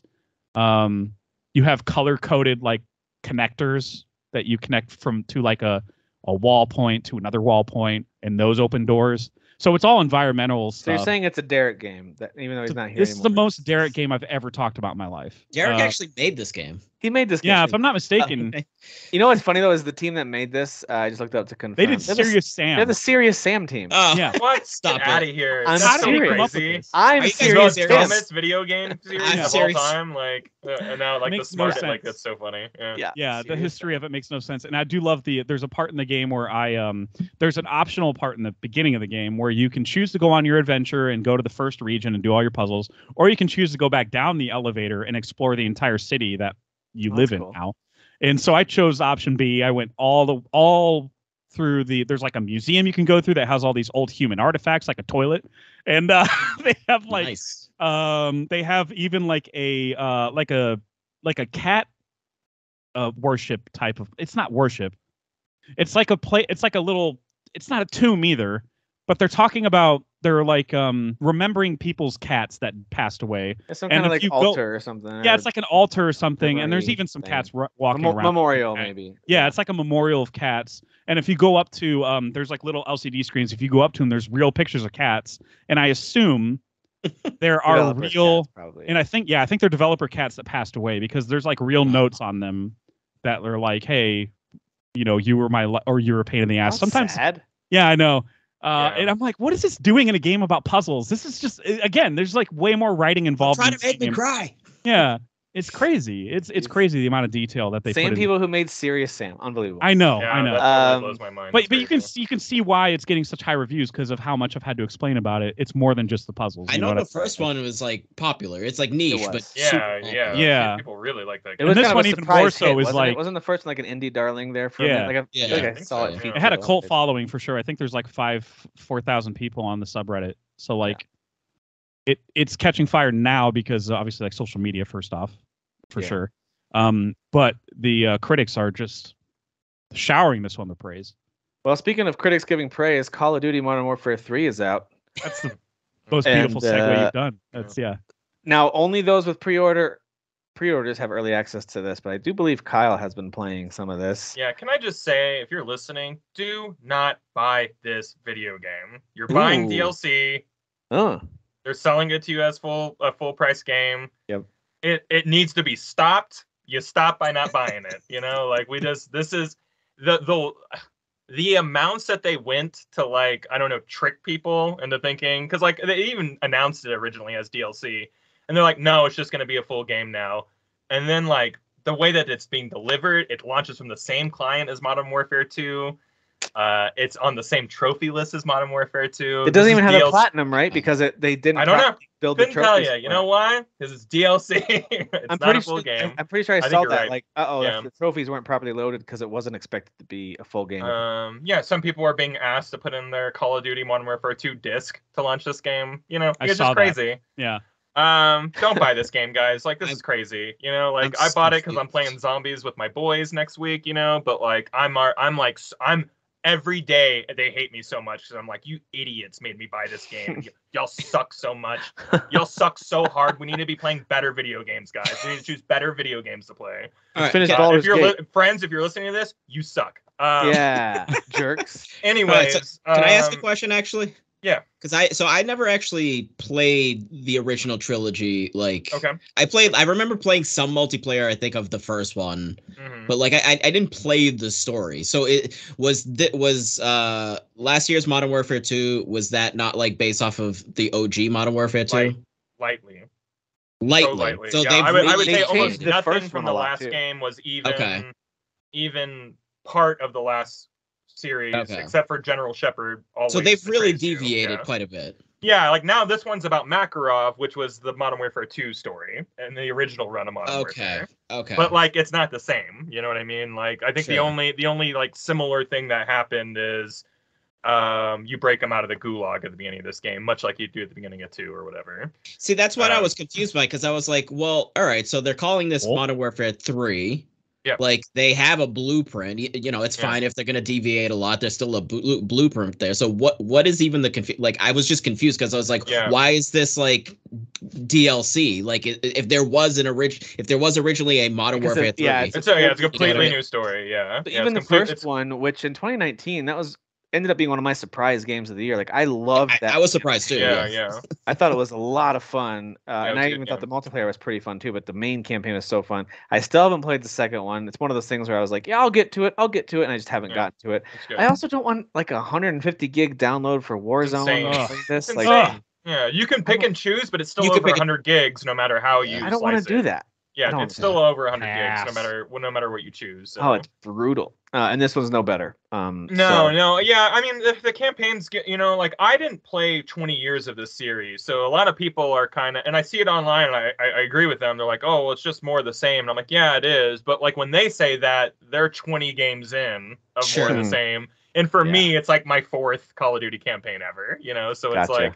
It hasn't worn on me yet, but it is more the same, It's just like the talking heads are different in between missions, but like, it's just a Call of Duty campaign. And it makes me hungry for like a Titanfall 3 or something like that. Oh, like, God. Yeah.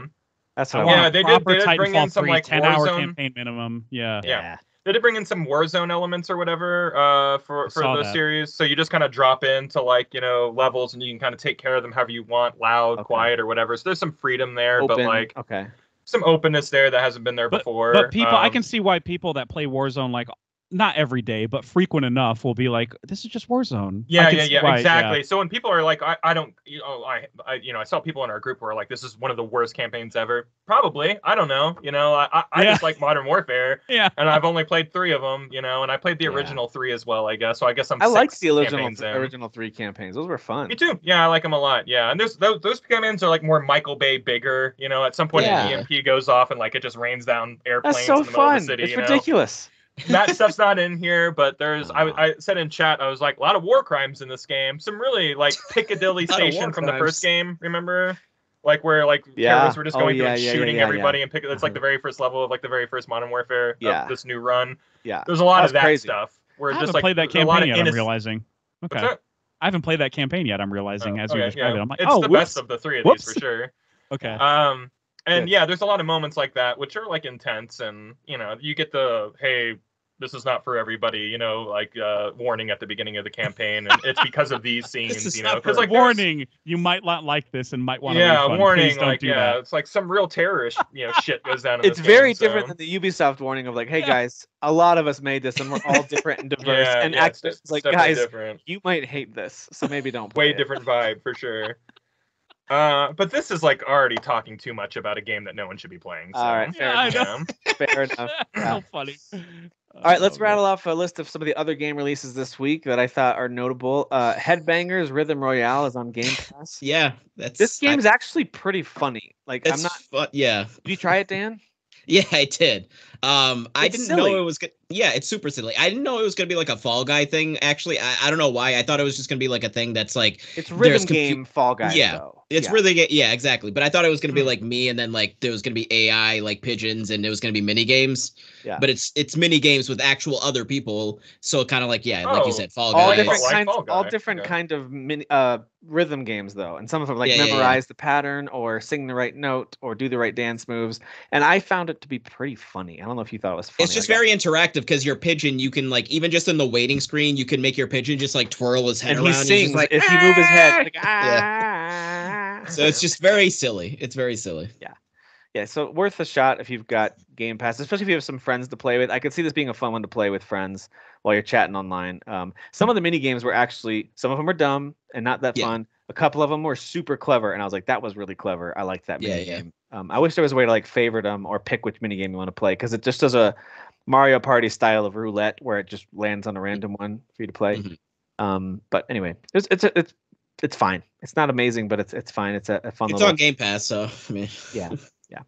Achilles Legends Untold is a kind of action adventure game. It's been on my Steam wish list for a while. It's been in early access, and I'm just kind of waiting to see if it improves. I'm still intrigued by it, but I haven't played it yet, so I don't have anything to tell you about that one. It kind of looks like isometric action RPG. Don't know if it's any good though.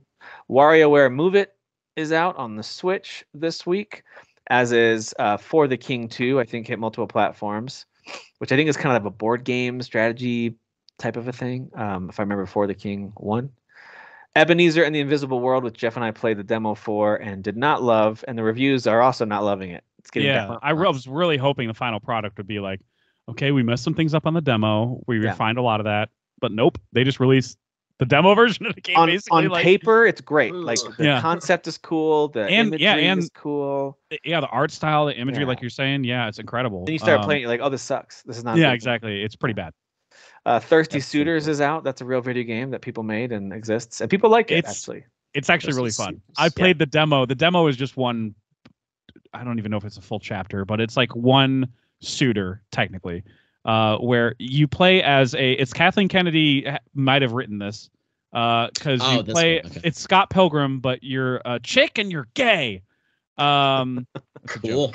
But no, you are a chick and she's whatever. She's got many exes of all genders. So she goes back home after a bad breakup, and she's like, I'm dreading like meeting all of these exes that I used to have and whatever. And there's one ex in particular that comes on to you pretty strong at a restaurant that you're at, as you're waiting for your Uber, and the whole conversation turns into a turn-based fight, like instead of it's a comedy game. Like it's a comedy game. So like it's very colorful too. Like you'll like the color palette. Yeah, the images are cool. But like so it's kind of similar to Scott Pilgrim in that way too, where like you're not really fighting. It's just him throwing like, trying to come on to you with pickup lines, and you either accepting or rejecting it with a move of some kind. Yeah. Some of these shots are like reminding me of like Persona, to be honest. Yeah, I think that's what they're what they're trying to pay homage to. Yeah. I remember seeing this being announced as one of the games at one of the events this year. Could have been late last year. I remember it being announced, and kind of in my mind, even the title of it, I was like, I'm never gonna play this, but it is cool that people are. It's on Game Pass too, so I mean, I didn't know that. I bought it accidentally, and then I was like, okay, I'm gonna get that refunded. Yeah, I might try it. So it's good for Game Pass, I think, and especially just getting past the first. Like, if you can just get past the first suitor, you'll see like, oh, this is where the humor is. Like, because there's even a summons for your mom to come in and be a wet rag on the conversation. Like, if the guy gets too powerful, you can have your mom come in and he's like, oh, and then he gets like deflated and more susceptible to your attacks. It's so stupid. I like what they're going for. I'm eager to play more of it on Game Pass. But I just finished a demo and I was like, ooh, interesting. Okay. There's a side-scrolling action game that stylistically I think looks cool called Ninja or Die: Shadow of the Sun, but it is not getting great reviews. So bummer, because that looks cool. That's an attention-grabbing name too. Ninja or Die is great. Yeah. It's a great. The visuals of it, like the video of it, does look cool, but the reviews aren't great. Back to the Dawn is getting pretty good user reviews, at least on Steam. It is, to me, it looks like Backbone, but with a little more of a Zootopia like style of characters, but it's still pixel art. You mean more like family friendly, or no? Just the characters like in Backbone, everyone's tall and slender, and like all of the characters are like tall and slender. Oh, I see. Animals that are like whatever, just fully human. What do you call it? Anthropomorphic. Anthropomorphic, yeah. Yeah. Backbone is more like that, and this one they're a little like shorter, stubbier, a little more cartoony looking, but it still looks like a serious game. It's like you're in prison and there's a murder mystery going on, so it still has a. What's the deal with games like this? Like animals that with super violent scare. Yeah, like Laika is another one. I love it. Which is named after a studio that makes really cute, like family-friendly movies. The art style does remind me of this kind of Octopath layers of depth with like that's cool. The backgrounds with the pixelated characters. I love that. There's like layers to it. It's a prison story. There's a mystery to it, and it's got an overall really positive response from users that have played it. So I think there's actually an event going on right now. Indiecade. I'll have to check this out. It must be the sale on Steam. Oh no. I don't need another event. Oh no. Oh no. Oh yeah, man. There's a whole indie event going on. Oh no, another one. Oh man. Yeah. No, it's there's some sales, but they're also just featuring indie games, which is kind of cool. But anyway, so Back to Dawn kind of has that vibe to it. I think it looks cool. And then Quantum Error, which apparently they made a lot of errors because that video game is getting bad reviews. Dude, it's getting tanked harder than Ebenezer. Yeah, pretty bad. Phantom Blade Executioners, and then This Bed We Made. A couple of games that are out. Phantom Blade Executioners is an ARPG, but it's like mobile free to play, but it's also on consoles. So that's the thing that gets me concerned. But if you look at the artwork and the fluidity of the action, you'll be like, oh, this looks good. Yeah. So I got it on PC, and I'll just report back after I play it. This Bed We Made is actually pretty cool. It's kind of like a Telltale type of third-person adventure game, but it's a mystery noir game set in the 50s. It's a story, I should say. It's set in the 50s, where you play a maid in a hotel, and you're just doing boring menial tasks at the beginning of the game, cleaning rooms. For not that long. Beds. For not that long, you literally do make a bed. It's for like the first 5 minutes, and then you are told to go up to some.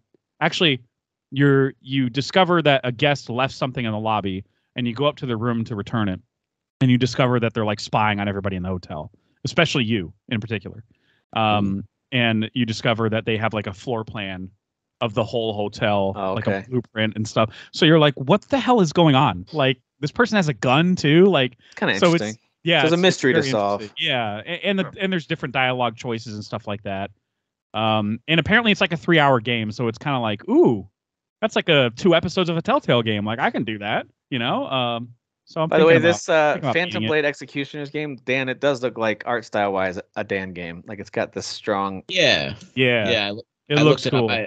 The actual just like static images of like the characters, like look like this is an anime I would absolutely want to watch. Like, I'm worried about the free to play aspect, but I'll just play it and be like, oh, okay, so they just want your money the whole time. Yeah. See how predatory it is. You know what I mean? Yeah. Like sometimes free to play can surprise you, but man, almost like 99% of them are very predatory and whatever. Yeah. Especially if they're on phones. If they're on phones, that's the red flag. That's the red flag. Yeah. Off my phone. Well, speaking of animes you want to watch, there's a bunch of cool TV shows that are out right now. Let's start with Onimusha, which I've got it on my queue. I'm ready to fire it up. I'm excited to watch it. What do you guys think of Onimusha so far? Am I the only one that watched the first? I just watched the first episode. Yeah, I haven't watched it yet. I watched the first episode. Oh, okay, cool. It's cool. I mean, I don't know anything about the games. I had to look it up because I was watching the show. And I was kind of like, "What's the deal? What's the deal with this story?" Yeah, I should have watched. I love that series. Like, I should have watched this, but I completely it's one wasn't of my, even aware. All-time favorite Capcom. Oh, series, cool. Yeah. I love that finding Resident out. Evil Samurai. I love finding out that they are using legitimately historical figures from Japan and just saying, what if they hunted demons? Like, that's pretty much it, you know? And that's really rad to me because I did look it up, and like the character that's the lead in the show was a real historical figure. Yeah, he wrote a little book called The Book of Five Rings. You may have heard of it. Never heard of it.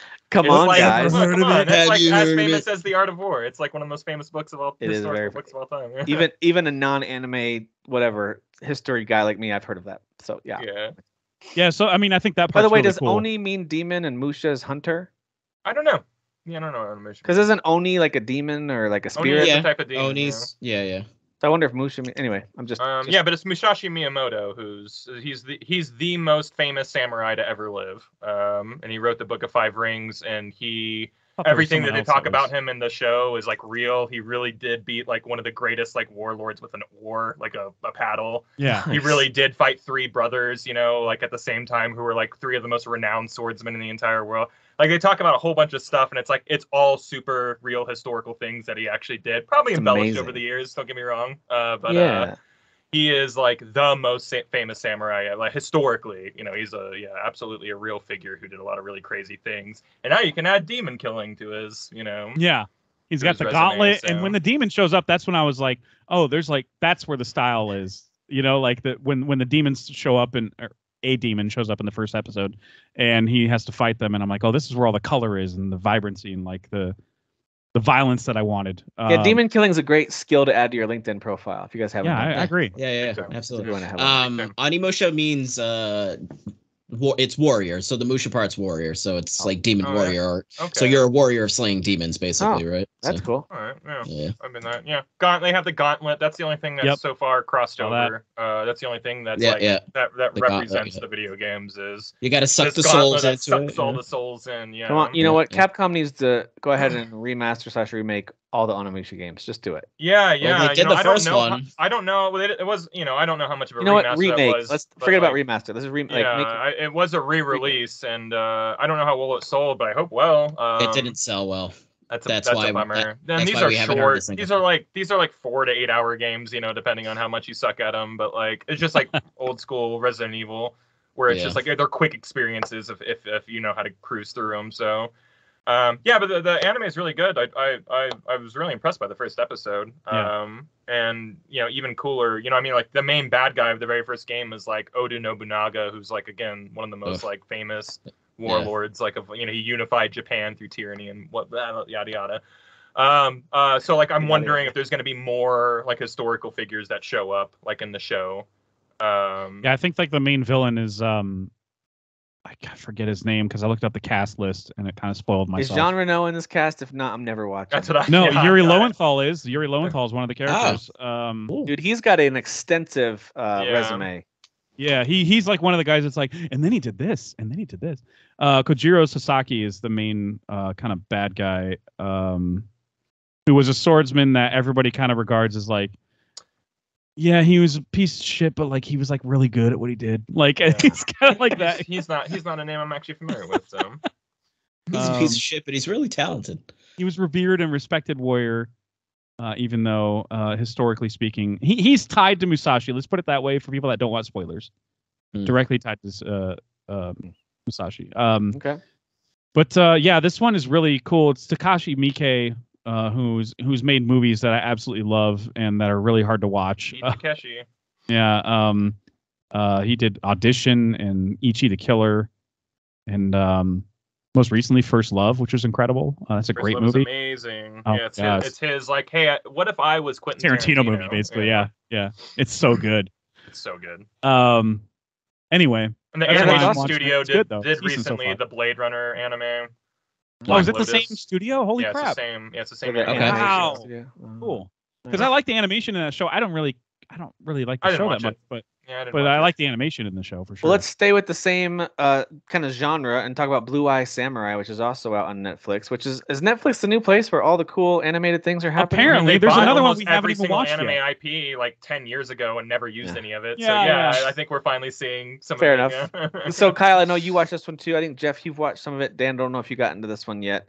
No, I wasn't even aware of what this was. By the way, this is not. I wouldn't describe this as anime. Okay. Oh, this is not anime. It's just animation set in Japan. Okay. That's all it is. Like I wouldn't describe it as anime. There's a bit. The palette is different. I have not looked at this at all. I just saw the cover of it. Feels more European and like because I think it is like it's a French company that made it. A French studio. Well, it's like Castlevania, right? Because that's like not a Japanese studio that made the animated show. But the animation, I mean, at least to my eyes, I think is even better than Castlevania. Like it's just there's something 3D about it in modern eyes. That's just like, and the color palette. The color is just very distinct. Like I mean, just white. I gotta be honest, I haven't looked at one screenshot of this. I just saw like the poster cover thing that was on Netflix, and just kind of I just assumed this is an anime. It's easy. I mean, look at the name. It doesn't. Blue Eye Samurai is kind of like that's an anime, like right? One, now that I'm looking at the images, and when you see it in action, you're like, oh, that's not really like anime, but I can see.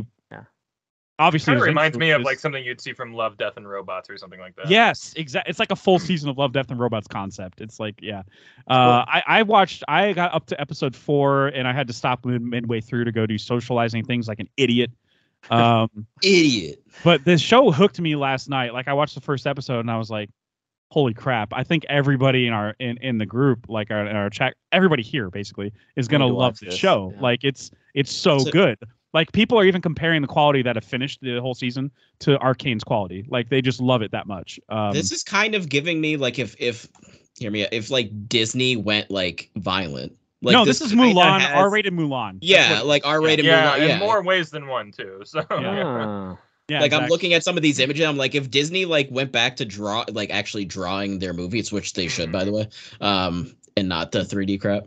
Well, it's not crap. I'm being sarcastic. The faces remind me of that the Netflix Christmas, just the faces style. From Christmas, the Klaus. Klaus. Yeah. Which is a great little movie, by the way. But that's like, a great movie. It reminds me of that face style a little bit. Yeah. So yeah, I see what you're saying. It's not an anime, but still, it looks phenomenal. I need to watch this. Kyle, did you finish it already? I know you were really No. I have my TV's really hard for me to sit down and watch right now. But I did watch one episode, and like when I watched Onimusha, I was like, oh, this is gonna be my show. When I watch this, I go, no, this is gonna be my show. That was the same problem I had. I love that you're like arguing with yourself, like, no. Yeah, what flavor of samurai is Kyle gonna pick this week? Talk about being spoiled, right? Like, holy crap. Yeah. I felt like Netflix is like, we haven't gotten anything that Kyle cares about in a while, and then two in one day, like I think I mentioned in high chat quality, like, anime adjacent samurai stuff. So I told you I was like, I just want to get through 2 episodes of Onimusha and Blue Eye Samurai, and then I saw the first episode of Blue Eye Samurai, and I was like, no, this is my life now. This is like Yeah. This is it. I mean, this Samurai show captured is incredible. me like Scavenger's Reign did, where I was like, oh, this is like my favorite thing ever right now. Yeah. Yeah. And like I love I'm getting, when that happens. like 2 of those in the span of a month feels weird. Like, what did I do to deserve? Yeah. Like, what's gonna get taken from and not me? only that, dude, I'm being given so many things right now. That happened to me with Edge Runners like last month when I finally fired it up. I was like, I don't want to do anything else. I only want to watch this. I don't want to. Sorry, everybody. Yeah. By the way, was that this year or that was last year, right? That was last year. Just for me when I first watched. I'm just thinking because if it was this year, then like, holy crap, are we double spoiled? No, that last year was Edge Runners and Arcane both, where I started it and I was like, well, not gonna stop till this is over. Like apparently the anime that we haven't even talked about because none of us have watched it yet. There's one called Pluto on Netflix. I've heard amazing things about super popular. I did watch the first episode of that. You did? It's really good. It's really good. Anime. It's really. It's kind of. I heard it's like Blade Runner. Okay. Yeah, it's confusing cool. but it's really good. Yeah, I've heard like the manga is like really popular or whatever it originated with. I'm eager to get to that once I finish. Guys, I watched Samurai. You didn't watch. Yeah, you did. I'm so proud. Tim's a nerd. I will say Blue Eye Samurai is about a mixed race person in Japan, set in the period of Japan where they closed their borders. Damon. Okay. And no, it's not Matt Damon. It's here to save the Great Wall. It is. So they're mixed race when at a point where like white people were just the devil basically, and if you were mixed race, you were hunted more or less. Yeah. It was the 1630s, I think. But anyway, so like she's on this revenge quest, and it makes it sound like when you describe it, like when I read the synopsis, I remember going, "Is this gonna be like too in your face with how progressive it's trying to be?" Nope, not at all. She gets her ass kicked so much in the show. She's like, I'm like halfway through it and I'm like, oh my God, she's like near death. What is going on here? She gets her ass kicked. She's not just amazing at everything all the time just because she's a woman or whatever. Like, you see her go through training. You see flashbacks of like the enemies that she's made along the way and how they kind of come full circle for her.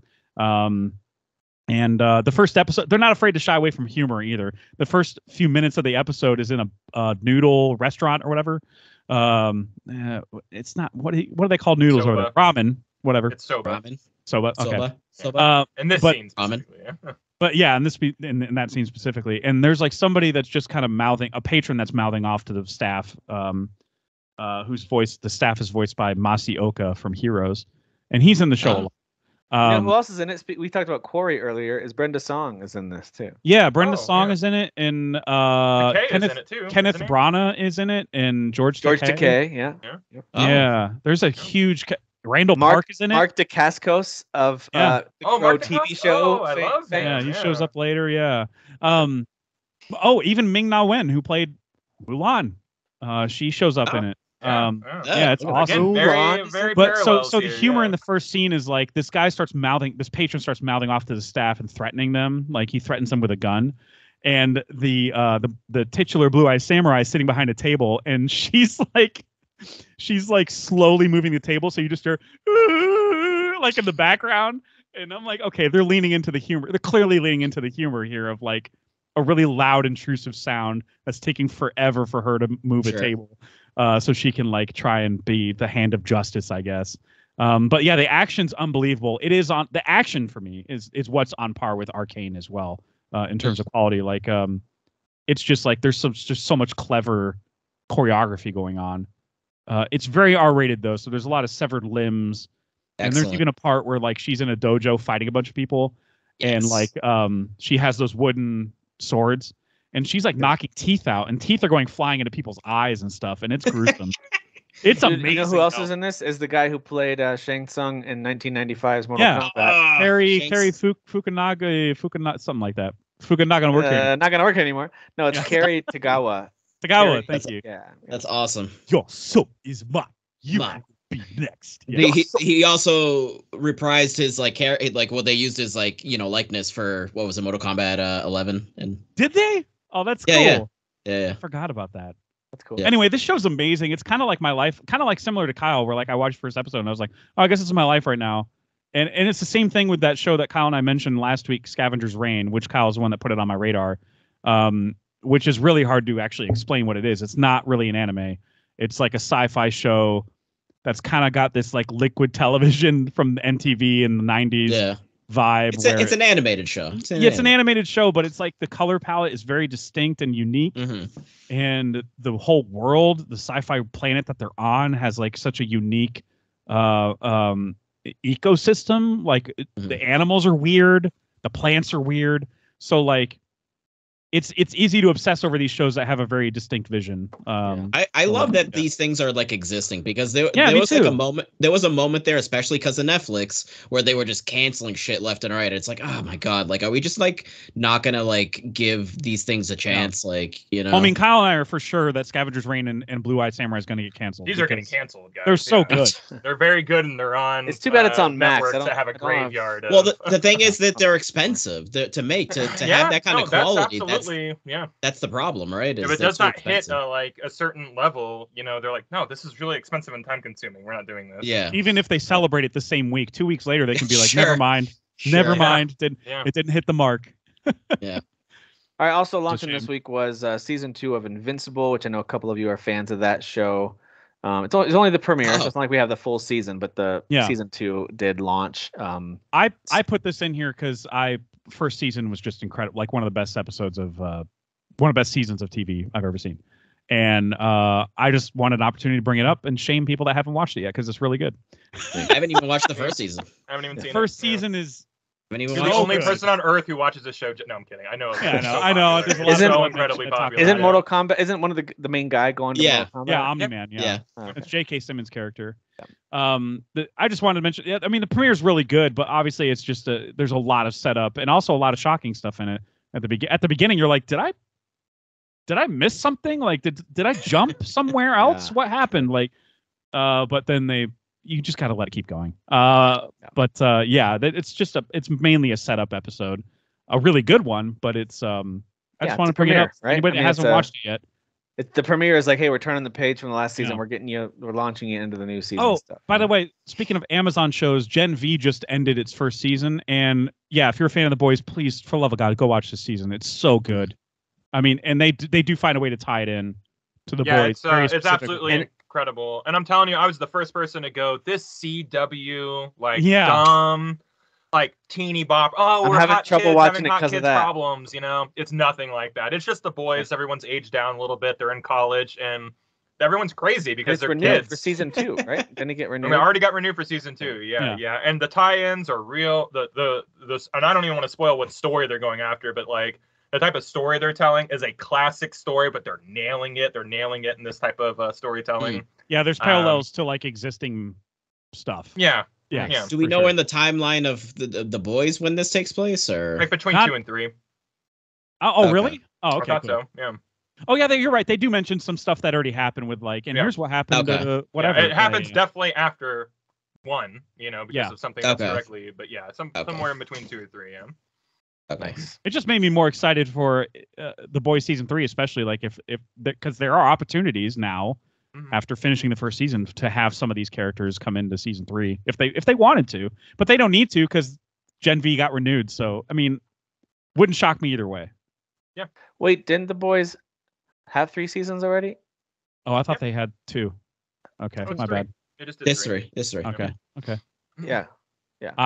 2 was the Nazi nothing lady. Exists before this year to me, so everything. Right, 2 was the storm lady, right? Yeah. And 3 was I the thought that just happened.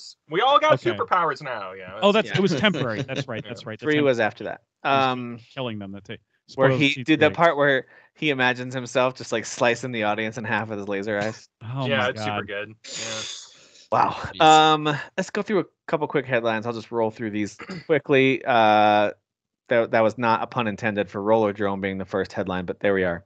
Roller Drome is coming to Game Pass. It used to be a PlayStation exclusive, but now it's going to hit Game Pass. Suck it, ponies. Welcome, guys. You're welcome. Oh, Thanks, Dan. Okay. Thanks, Dan. Yeah. Thanks, Jimmy. Jimmy's parting gift on his way out the door. He's like, have Roller Drome. Yeah. So yeah, that'll hit Game Pass in this month. Maybe I'll actually play it. It's one of those games that I had the demo at one point. I feel because they had like a PlayStation Plus had a deal a while ago where you could like free trial for it or something. And I remember downloading the game trials. They have game trials sometimes. And then never played it. So maybe I'll actually try it. It's great. It's fun, yeah. Larian says Baldur's Gate 3 is still on track to hit the Xbox this year, which would be important for Microsoft for that to arrive in this. Everyone deserves to play this game. That's awesome. Yeah, agreed. Speaking of Game Pass and Microsoft, we've got a whole bunch of new stuff for Game Pass. So, as Jeff mentioned, Thirsty Suitors is on Game Pass now, along with War Tales, which is like I remember playing that. I think it's like a strategy game. I feel like I played the demo or something a long time ago. Football Manager 24 will hit on November 6th. And then Like a Dragon, Gaiden, The Man Who Erased His Name, hits on November 9th. Dungeons 4 also get to save money. November 9th. I'm an idiot and buy it anyways. I don't care. Wild Hearts, that Monster Hunter EA ripoff, will come via EA Play on November 9th. I thought they killed support for that game already. No, I don't think so. Did they? They did something to it. Killed support? No, I don't think they. I think it was successful enough they didn't take that offline or anything. Spirit Tea, which is kind of this cute little indie looking thing that actually does look kind of interesting, comes out November 13th, and then Coral Island, another adorable little indie looking game for too much cute crap coming out. That's finally releasing, I think, on the 14th or 15th. Like 14th. I'm getting my code. Okay, because I'm getting my code for it because I backed it. So. Nice. Yeah, I backed it. Ooh, look it at does me, look Mr. cute. Producer. Backer. Guys, I kickstart things. That's what I do. I kickstart things. Here's some titles leaving Game Pass. Usually these aren't that significant, but this is a pretty big list. We've got Gunfire Reborn, Kill It With Fire, Persona 5 Royal, it's a big one. The Legend of Tian Ding, which is one of those little games I played last year. Signalis, Solastic Crown, and Of the Magister.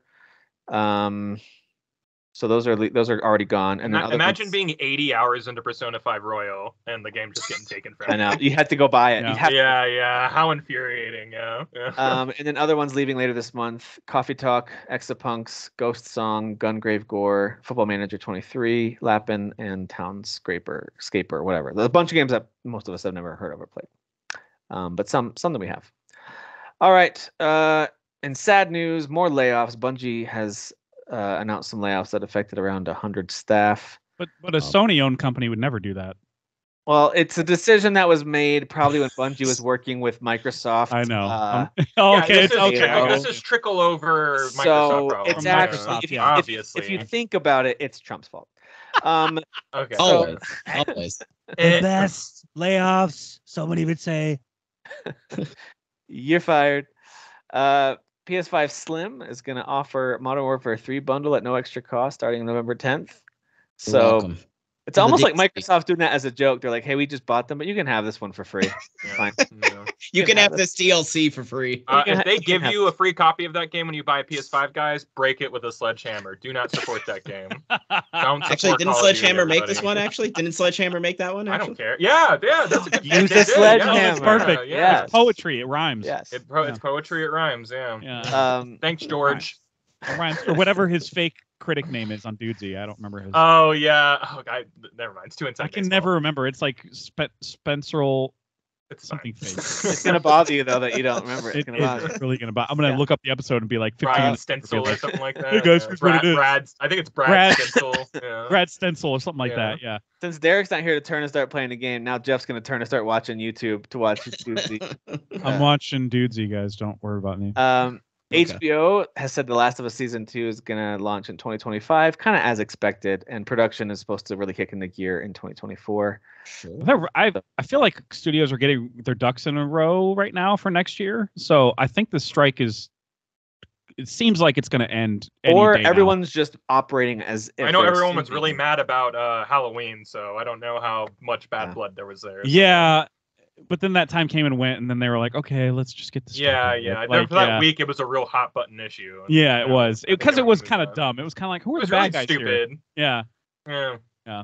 Everyone's bad. I did recall seeing an article today, and it could have been an article put out by the studios who are like the guys that we want them to give the actors more money. But so whatever, there could be a narrative there. But anyway, that they have given a substantial offer to SAG, and it's kind of like, this is our best shot, guys. Like, it could end any day now. Like, that's kind of verbiage that I'm getting the past week. So I think that's why we're seeing way more news than before about. Otherwise, we're about to get a lot of reality shows in 2024. Like, I think we're gonna get those anyways. We're totally getting those. F-Boy Island and bad sequels to stuff like Now You See Me. We want a threequel of that, guys. Greenlit, baby. Let's put it forward. This is a good time to just let AI make movies start to finish and see how it goes. You know, you guys missed Prison Break. Guess what? It's coming back. You know, we're getting nothing but bad stuff, dude. Only bad stuff is getting greenlit right now. It's so awful. Yeah. By the way, they mentioned. I think HBO said this in the same breath. That the Game of Thrones House of the Dragons coming out and I think they said, did they say spring? They said I thought it said summer 2024. This hasn't production wrapped on that? Yeah, and it wasn't affected because they're not Hollywood. Yeah. So. Then they're going to start filming in the fall for the other spinoff, the Night of the Seven. Yeah, Sir Dunk. Whatever. Yeah. Dunk and so that's cool. I feel like they're just planning things. Yeah. Diablo 4. So the BlizzCon thing is happening. Diablo 4 expansion, Vessel of Hatred got announced for late 2024. So that's a year away. 2024. Good Lord. But they are going to introduce a brand new class that's never been seen in any Diablo game before, which is kind of intriguing to hear about. And it's then it's a woke protester. Yeah, I like it. Sure. They're just marching around with the sign. No more devil. Slaying demon.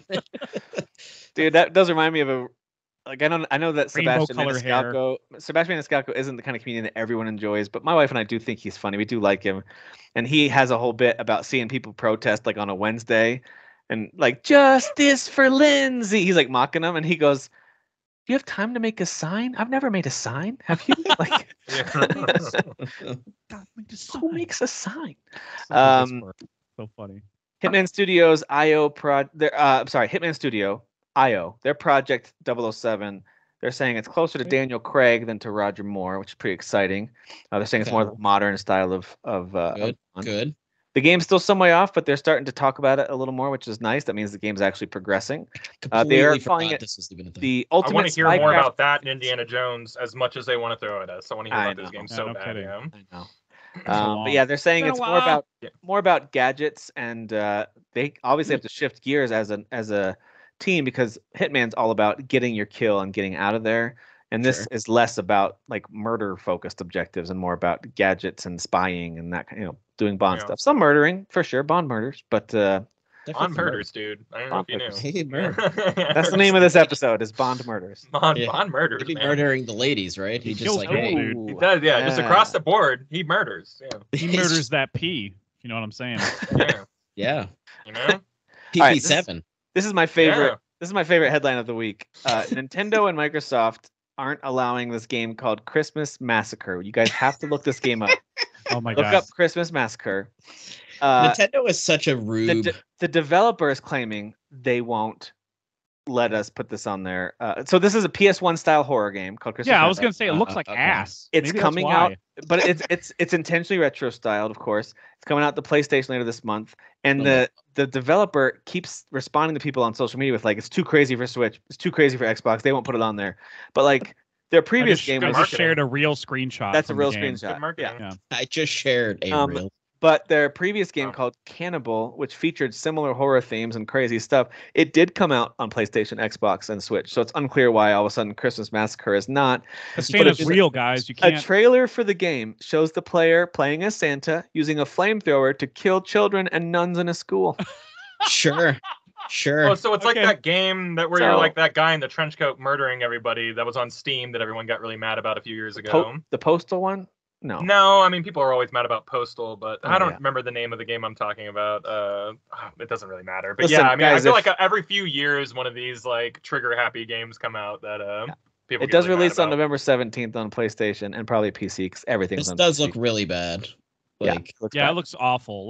I get you're going for retro style, but retro doesn't mean make it look bad on purpose. That's just weird to me when people do that. It looks dumb. But the whole idea of the dev talking smack to Microsoft and Nintendo we're too crazy for them. We're over the line. They're sure they can't handle a game that's so over the top. It's that Nintendo and Microsoft doesn't want us. A game called Hatred. You just walk out on the street and start Hatred. People, I remember that. Yeah. I remember that. Are you sure it's not called GTA 5 where you can just kill everybody? This developer doesn't know what he's talking about. If you go to the Nintendo eShop and just start scrolling, you're gonna see some really messed up stuff in that storefront. There's some pretty messed up games that Nintendo has let squeak through. I mean, again, there's literally absolutely. Yes, there's literally the game called Hentai versus Evil. It's bad. Come on. There's some pretty bad stuff in there, and bad quality as well. Just not even about the content. So like, I don't think it's because they won't let it. I think you just forgot to check a box somewhere when you submitted the thing. So much like Trump's lawyer, or no one wants the heat of like Santa killing kids, the video game. Like, that's true. That could be a blowback. That I wonder if he like sits there and laughs and says ho ho ho while they're all burning alive. Probably. Probably. Burning them hoes. A machine gun. All right. Alan Rickman, that's Santa Claus. God damn it. All right, guys, let's wrap this up with some quick hits. Other things we're playing, watching. Jeff, you get to go first this time. Anything else we haven't highlighted yet? Oh boy. Throw out there. Well, I played Alan Wake 2. No, I played Mouse? Yeah, Mickey Mouse. I played more Illusion Island Game of the Year. No, I played just a little more Alan Wake 2. I finally got, like, the last time we talked, I didn't get to this chapter yet. I just wanted to mention that I got to the Alan Wake 2 chapter that Kyle was talking about last week, where I finished it and I was like, I finished that chapter and I was like, what the hell is going on? Like, it was like the immediate sense of like, how is this all going to connect? Like, it was crazy, but not in a bad way. Being delightfully lost. Yes. Yeah, absolutely. Perfect way to describe it. I just haven't gone back to it yet because at the same time I was playing, I was juggling the Forza Horizon 5 DLC from this year called Rally Adventure. And that just, I mean, as soon as you start the Forza Horizon DLC, you really can't put it down because it gets you back in the groove of how that game felt. Like, so I was immediately going and collecting crap again. So I finished that, and there is like kind of it's not really a story, but there are set missions and like goals to hit that are very achievable. So I was like, might as well just do it all now. And I got a ton of achievements out of that. It's super fun. I highly recommend that. As far as watching things, I'm watching a new show on Netflix that I think it came out last week, called Bodies. And I think it's a Body, as John Mayer pronounces it. I think it's a British show. Mostly British people are in it. Netflix really wants me to watch this one. Yeah, they really do. I remember seeing it. They bully you after a while. I caved. Yeah, I was like, okay, fine, I'll watch the thing you have a banner for. But it is a time travel show that people are comparing to Dark, even though Dark is way more complex. But this one does occur over 4 time periods, and even one of them is in the future. In the future. Oh, that's cute. I watched the trailer for it. It's an interesting concept. 4 time periods. That's cute. I know. So it's a simplified Dark is like basically. Yeah, Dark is just like, okay, let's do time loops. How about that? Hold my beer. Hold my beer, yeah. But this one is one of them is like a late 1800s. One is in a World War II time. Another is present day, and another is 2053. And there's this body that at the first episode that these detectives in all of those time frames find, and it's the same person. The same person is dead in all 4 of those timelines.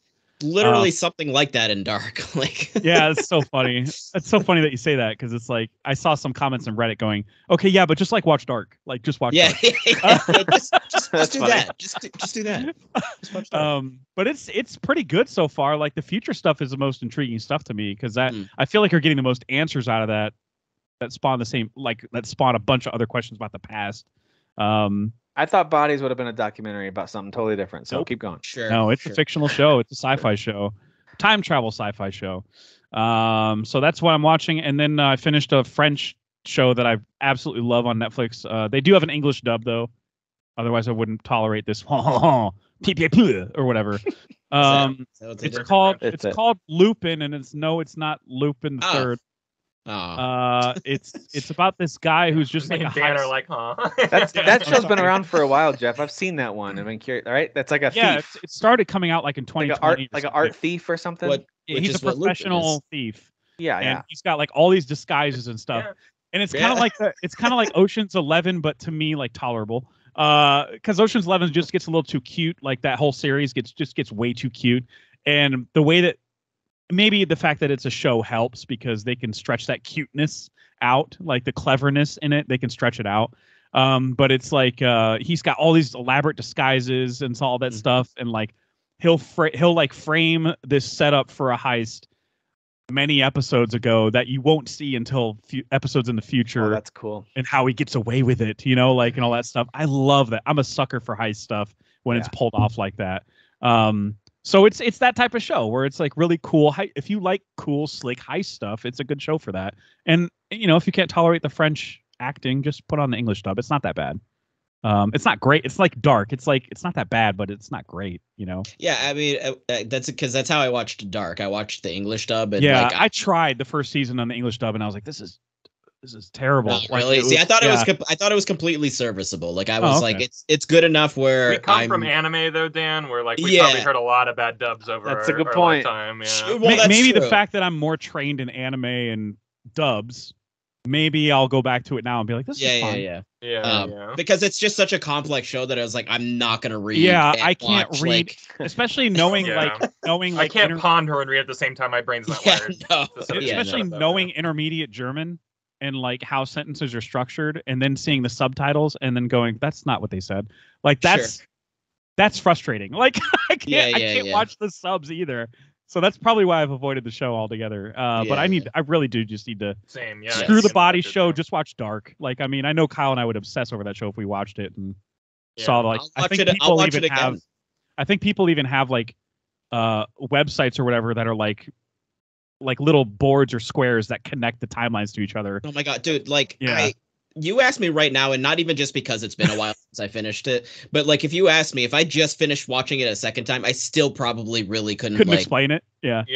Like by the time you get to the third scene, like what the f is like? What is going and it's just 3 seasons. That's the thing. Yeah. When I got really mad about the OA being canceled, someone was like, "Just watch Dark, dude. Like it'll fix like your weird, like sci-fi, like that high fix concept, that you need. That fix that you're missing." But like it's still I just satisfying. Didn't listen, It's still satisfying because like there are things enough in the third season where like you do get it, but like it's more like how are these characters existing at these points of time that they're saying, because it's like a paradox and it's just like it melts. I love the paradox stuff, dude. Yeah, it'll break your brain for sure. Yeah, so I've just got to bite the bullet and watch that after Blue Eye Samurai, maybe. All right, so let go of the bodies and embrace the dark. What? Maybe I should. That's the summary. That sounds like you should do the opposite of embrace the dark if you're letting go of bodies. I don't know. Whatever. I'm done. That's all I got. All right, Dan. Dan, what about you? I just want to say I want to dedicate all of my time to talking about Metal Gear Solid with Dan. So whenever Dan gets a Metal Gear Solid, just know that whenever I chime in, that's all I have for quick hits. Yes, good. All right, good. What a way to consolidate. I love that. I finished Spidey 2. Get out of here. I'm trying to do New York. Hey, I'm walking here. I'm web slinging over here. I don't need a walk. I'm web slinging over here. You mess with one of us? You mess with all of them. Joey Diaz, like out of breath. You gotta go through me. Jesus. That was legit Joey Diaz. That was Joey Diaz. Dude's got his foot in the grave for like 10 years now. Yeah, it's true. Yeah. But yeah, dude, like Venom, like what the fuck? Like holy shit. Don't spoil stuff yet. But yeah, no. But I mean, we all know Venom. Yeah. Oh yeah, that's true. Anyone who's seen the marketing, that's true.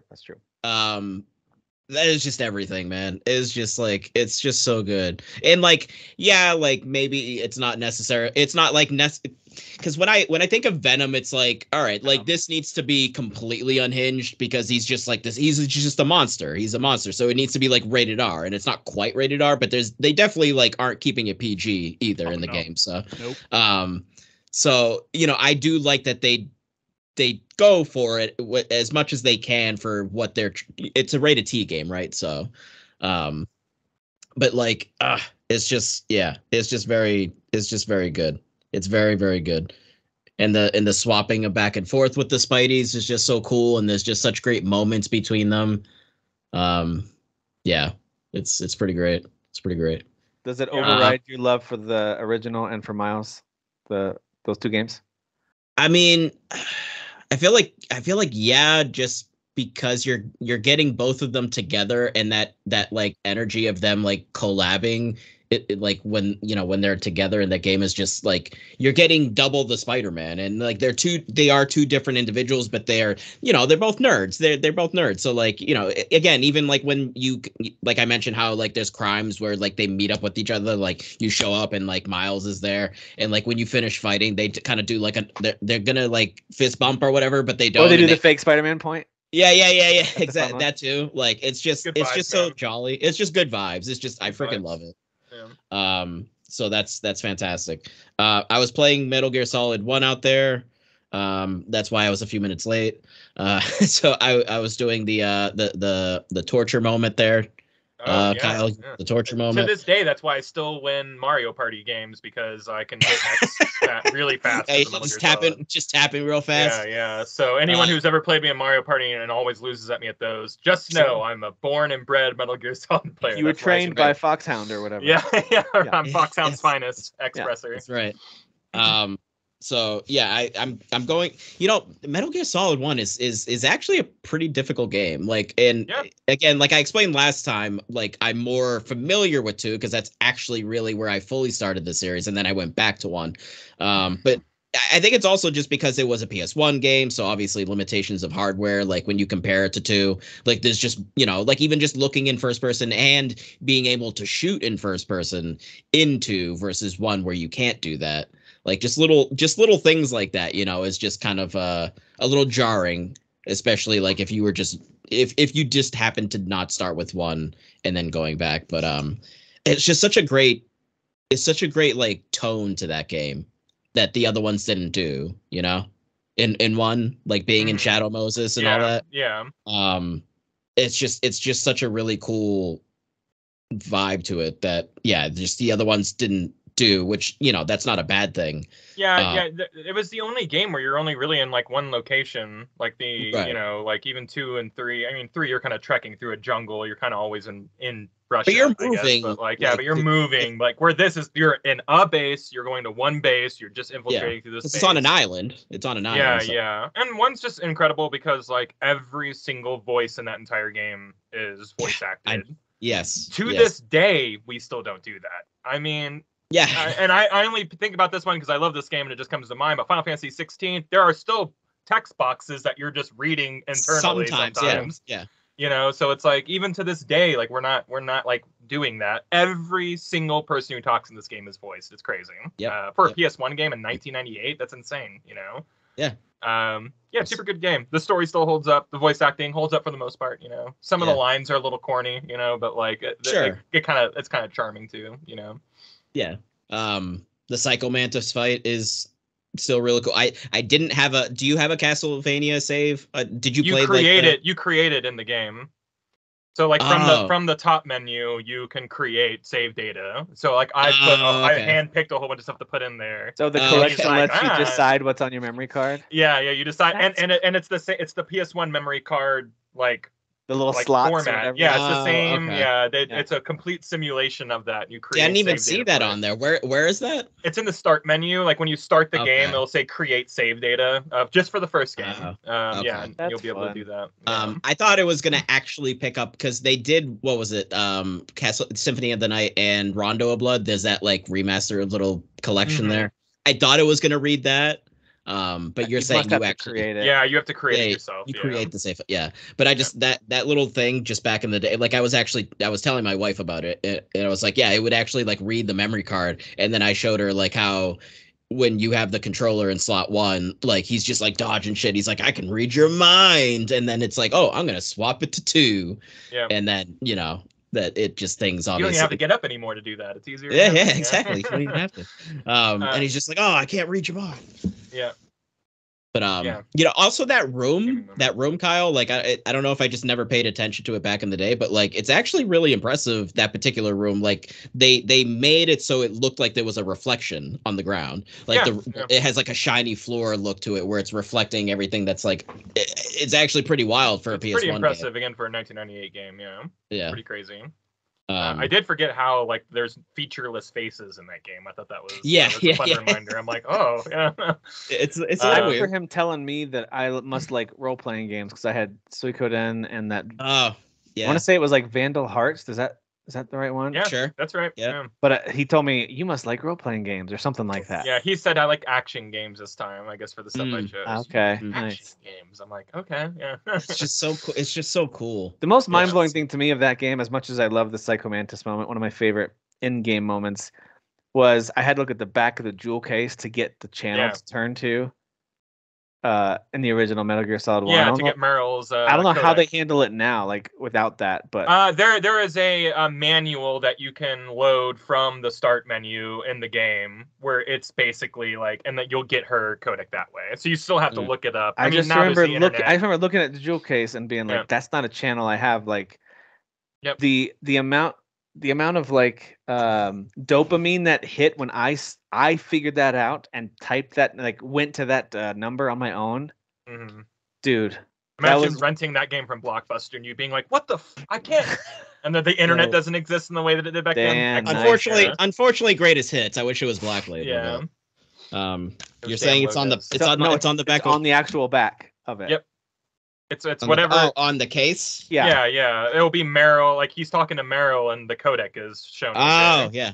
There it is. Yeah. So that's how like. To go to. So say you have to contact Meryl, and it's like figure it out, and you just have to figure out as a kid or an adult or whatever to like flip your case over. Really and like, that's Meryl right there. There's her. Really clever. Yeah. Well, Kojima's pretty clever, so. Yeah, man. You play anymore too? No. So I just. Tanker?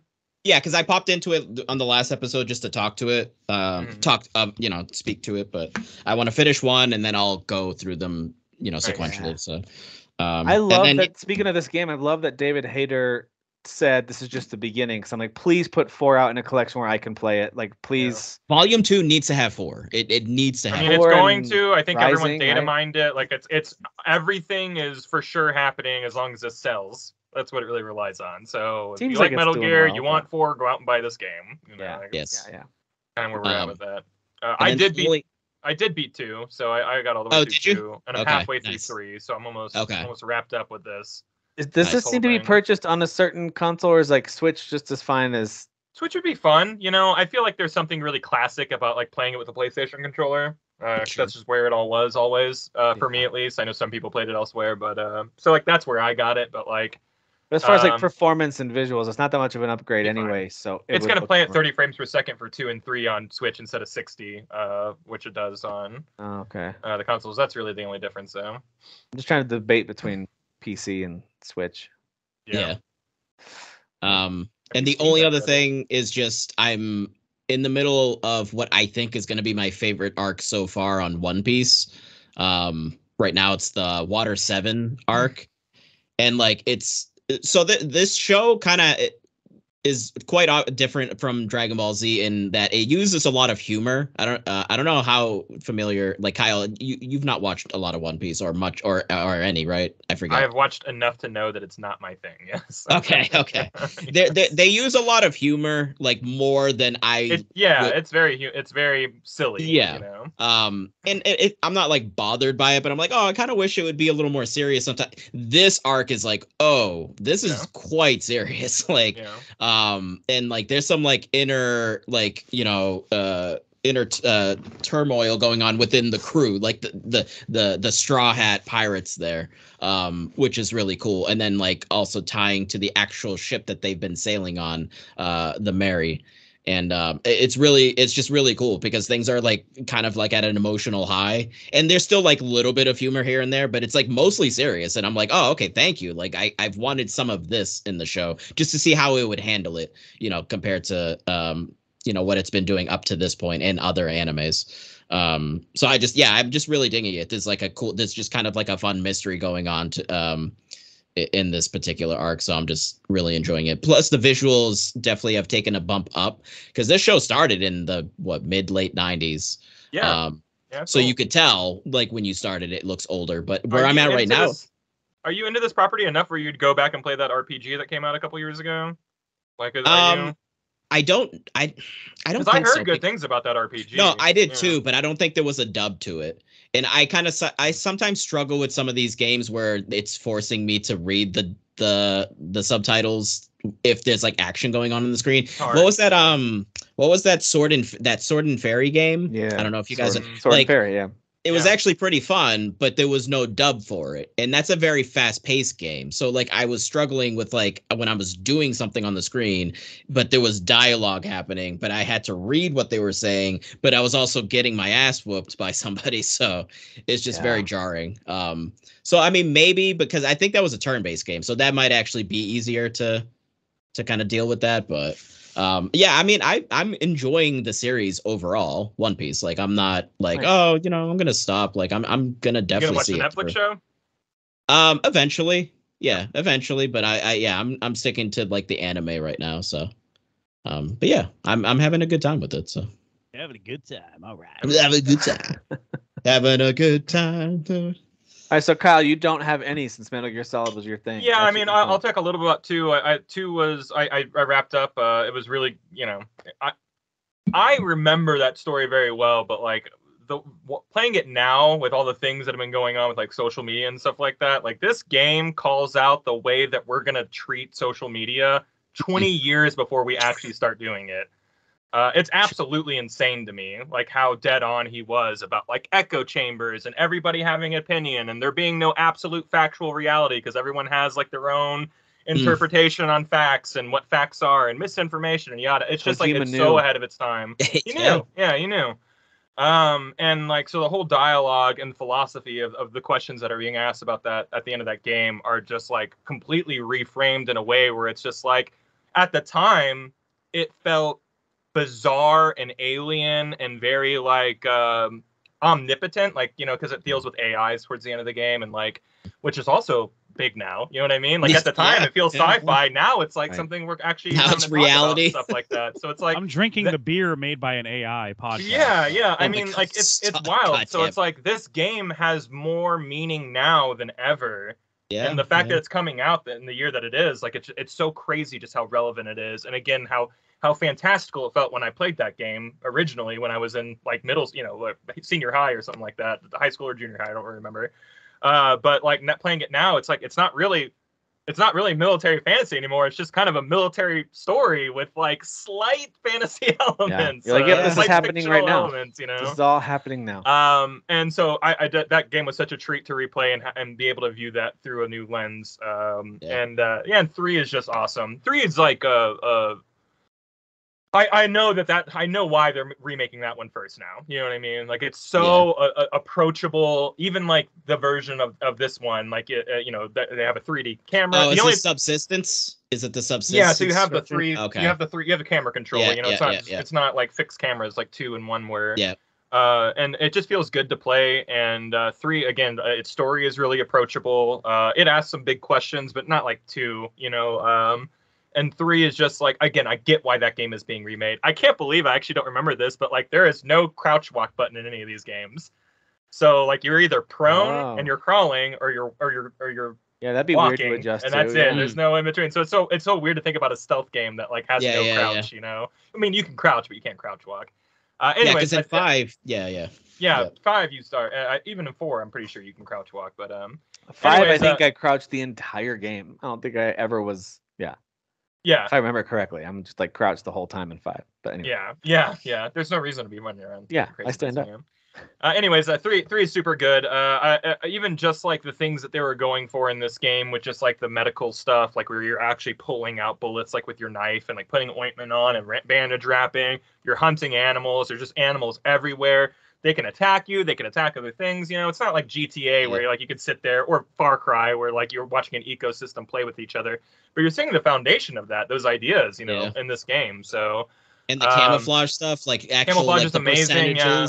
Exactly. Like, like you have a camo index and just like leaning into that is just super fun. Like getting so invisible, laying there while someone's standing right above you and you're at 95% camo and you're like, just don't look into my face, please. You know, it's super cool. And I'm really excited for people to play this game, but if you don't get to this game, like this one getting remade, it's going to be so epic because like, I feel like it's ripe to get that modern kind of facelift, and it's gonna, you know, become the instant classic that it always was. I only played it one time through. This is PS2, right? Late in the PS2 life, this came out. Yeah.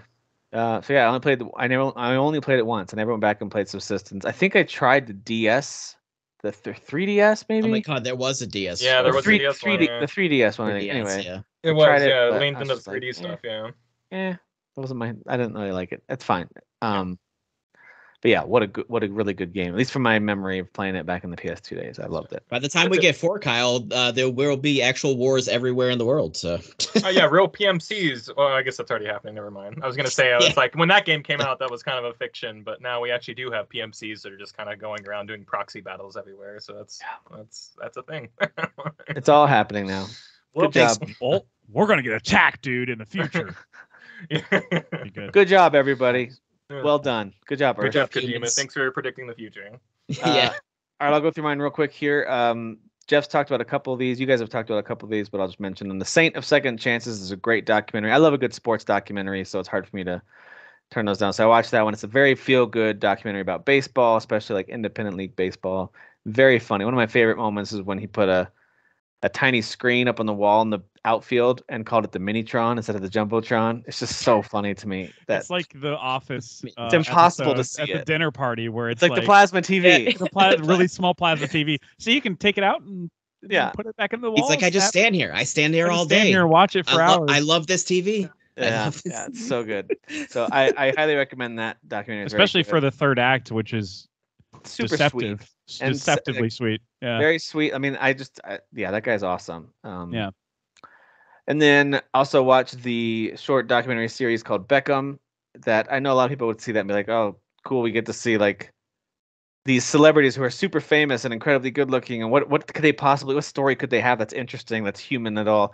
I actually found it to be really good and interesting. Like I admire David Beckham. He's a introvert. He really is. And you could tell like a lot of the limelight he had a hard time with. So like it was interesting to watch him struggle with his insane fame, and then he fell in love with someone who was even more famous at the time, and their marriage hit some real low points.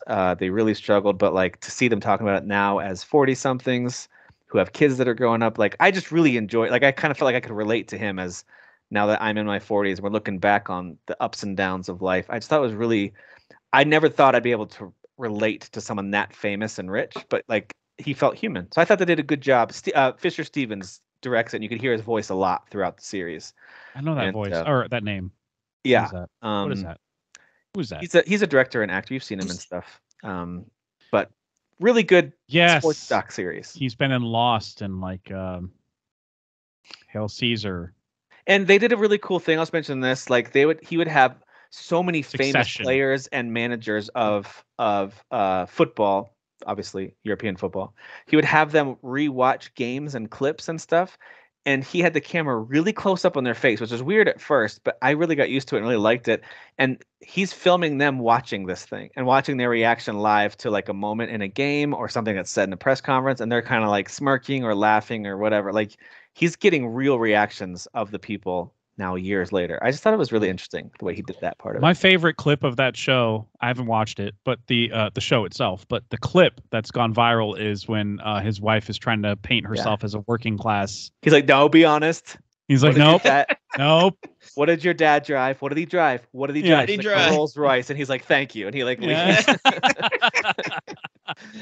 That was such a great, like, I don't know. That just reminds me of the healthiest types of marriages that I've seen play out in the ribbon in my life, where you're like just calling each other out on your BS and casually because you've done it before, and the spouse isn't like, oh, this is what I don't like about you. They're just like they're used to it, They're like, you're right. You know? He's like the kind of guy who likes to live a quiet life. Like he keeps bees and he loves to clean. Like he cleans his house obsessively and he is very organized. Beckham's got bees. Beckham's got bees. Beckham's got bees. So I don't know. I like Beckham's bees. I thought it was really, but I also really do like. I don't follow professional soccer, but I really enjoy it when it's on. If there's like World Cup, like I do enjoy that. So I found myself hooked by the sports part of it as well as the human part. I only follow it through that Welcome to Wrexham show, which is airing its. I need to watch that too. That looks looks like a lot of fun. It's good. It's good. Show. I watched John Wick 4, sadly on an airplane, so it was on a small screen, but. I can't imagine watching those set pieces on a fucking airplane. Yeah, that's hilarious. Small screen.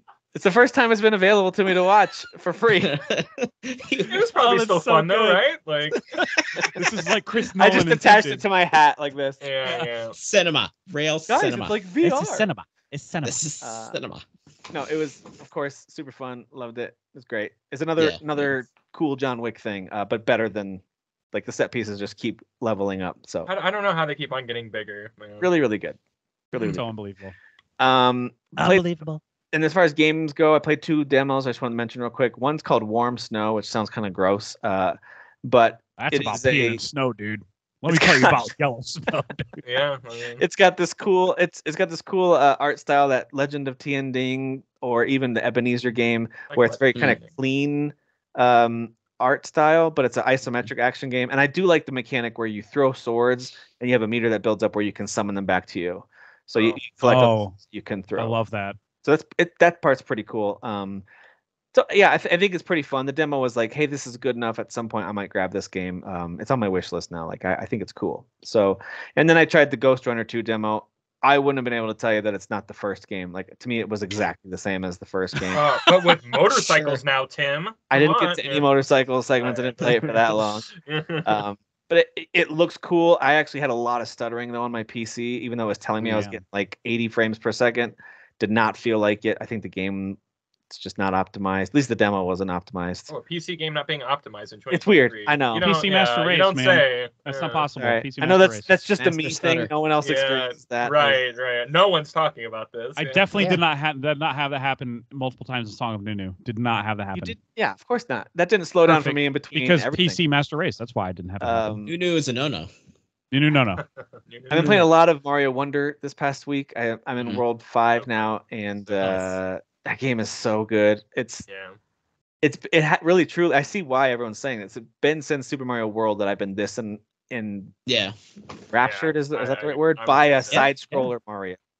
I've liked the new the new ones, like new Super Mario Brothers coins or whatever, and Wii, and like those are fun, but they do feel like 3D Mario games where you're stuck in a just the way you jump, the way you move, the way the momentum builds and slows down. Yeah. It's not quite the same. This one has this exactness to it that feels like one of the old games again. And it actually, a lot of the levels, the creativity, some of them are super short levels, but very satisfying. Like you just go in there and you like get a badge for a thing. It reminds me a lot of playing really high quality Mario Maker levels where I'm like, how did they come up with this? You know? So it's super fun, very, very charming. And as Jeff was saying earlier, the music is next level.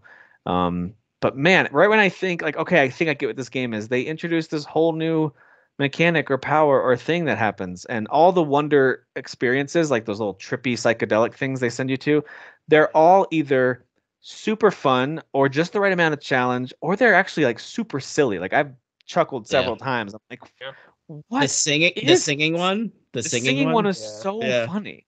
and some of the levels are kind of like the Rayman Origins or Rayman Legends levels that are music centric, which are really fun levels. Oh, that's a good comparison. Some of them embrace that same vibe of like, all you have to do is kind of jump as you go. You don't have to do much, and we're just going to make this fun and look cool for you. There's one earlier level where it's like a bunch of like buffalo or something are running by, and like you have to keep up with the stampede. Because like they're part of the platforming. It's just super cool. They're So I made it to the special world. There's a bunch, and I love that there's hidden stuff on the main map, but also in levels, there's lots of hidden exits and things.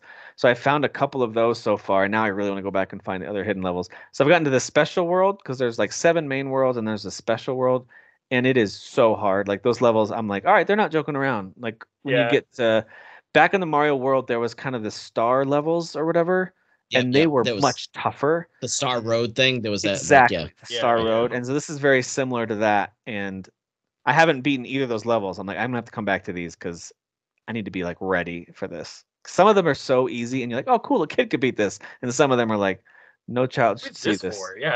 Well, they actually give you the difficulty, the stars. The stars. And the 5 stars are no joke, man. So there's 5 because I've got 4 is the highest I've seen. No, there's 5. The special world ones are 5. Okay. They're like, and I only tried them like once or twice, but I kind of just tabbed them as, okay, I need to come back when I'm really ready to like be on my game. Yeah. Maybe after like an hour of warming up, you're like, all right, let's do this. Big one, like precision. Like I think I finished one without getting all the pieces where like I'm talking about like wall jumps off of singular blocks that you have to hit, otherwise the lava's gonna hit you. And you have to do like 5 of them in a row perfectly. That seems easy. It's Mario Maker level stuff in some cases. I'm like, who's gonna finish this? No one's gonna finish this. I got you. Hold my beer. It's not a criticism. It's more of like, I'm glad they have such a variety of difficulties and they don't require any of the super tough ones. That's all special world extra stuff if you want to go do that. But what a wonderful, wonderful game. I absolutely love it. Wonderful. And then I also finished Spider-Man 2 this week. Spent a good amount of time with that. We'll do a spoiler cast. Spider mid, am I right? Everybody here agrees. So mid. Yeah, we'll do a spoiler cast on this to talk about story and characters and I thought the pacing was just so good. But we'll dig into that more when we do a spoiler cast. And it is funny, like I sometimes I forget that every open world game has done this, but there are these little moments that'll happen, and I'm like, oh, game's broken. Like I remember I was invading this. There's some missions you can do where you find these hunter blinds. Then after you do 3 of them, then the base opens up. You go take out the base. So I was taking out the base that was set up on this building. I don't know if it was a church, a museum, or whatever it was. But on one of the kind of balconies around the edge, I don't know if maybe after I beat it, it'll go back to being like civilians or hanging out there or what. But 2 civilians were sitting at a non-existent table, sitting in non-existent chairs, drinking they were clearly programmed to like be chatting in the city somewhere, but they were for some reason sitting. I'm talking like 2 enemies were right there. I was killing people, but they're just sitting there chatting. Floating in there, just like sitting there. Can you see this? This is crazy. Can you believe this? They're just like, oh my have God. You seen that there's NPCs? I've only caught this on TikTok because I'm not walking around this. When I play these games, I don't walk around the city a lot. I never walk. But they have scripted NPCs, just improv actors, just talking to each other. And there's even one couple in Central Park that's like observing you standing there watching them and going, is he still standing there? That's awesome. So funny. I didn't know that. Yeah. I do like when you take their pictures, they'll be like, did you need that? Oh, Spidey's a photographer? Like I do like that. We're just gonna act like this is normal? Like it's just like 3 minutes of Spider-Man. There's a lot of moments like that though. I saw one where it was a reporter in front of a building with the camera. Yeah, you can go up to them and give them a statement. She'll start interviewing Spidey. I was walking down the street and I started doing like finger guns at just like a person walking down the street. And then, doing that in the Sam Raimi black suit is next level. Like, oh, that's the best good. feeling. Yeah. Dude, one guy literally jumped up on me. His legs and arms were wrapped around Spidey. Like he jumped up on me, gave me like a hug, and then it just kind of fell. I was like, oh, all right, okay. I wasn't expecting that. Like. Yeah, there's actually kind of a decent amount of interactivity down on the. That's so cool. I was never on the ground long enough to see any of that. Yeah, exactly. We're too busy when I go having fun back and swinging around. replay it, I'll be taking my time on the ground. Too. Yeah. New Game Plus for sure. I'll definitely be like, who's gonna talk right now? Who's gonna have these conversations that are super weird and. Yeah. Dude, I'm so annoyed. And New Game Plus will actually be convenient for it because I'm 1 trophy away from the friggin' platinum. Oh, I'm 3 away myself. I can't get it because I basically need it to be sneaky stuff. But I've done everything. I have no means of doing anything sneaky because it's the takedowns, the sneaky takedowns, but off of the web that you got between the 2 points. Yeah, I abused the hell out of that web. Same here. Thing. Yeah, like I was. If you saw my hunter bases, you'd be like, did you have like an explosion in your pants? How did this? What happened? I'm just glad that the sight lines for all enemies ends right here. I'm just glad that they can't see. Yeah, I know. I'm just glad I'm literally right above their heads, and they're like, right here. What a normal day. Totally nothing suspicious happening. I'm like 12 feet above them, making a lot of noise, like rubbing up their friends, and they're just talking to myself. Yeah. Talking smack, but I need that because I love good stealth, and I have always thought it was nice that the NPCs that you do web up and you can't see the web on their mouth just don't talk when they're webbed up. That's really nice of them. Nice. Yes, it's true. But just struggle and just go. They're not going, hey, you're 10 feet from me. You should can you help shoot me? At this guy. He just. I'm like really. I'm really in a pickle here. Can you help me? No. Yeah, I remember when I played The Witcher 3, and I've told this a few times, where I remember I was getting onto a boat for some mission, and all of a sudden Geralt just warped like 50 feet in the air and then fell to his death, like for no reason. So like I have had a Skyrim glitch right there. Yeah, it was a bad moment, but it was also something I laughed at and reloaded the nearest save and made it work. And Spider-Man had a couple of those moments. The most annoying was when I zipped trying to get from point to point while taking out a base. It was actually that same base that had the couple floating in the air.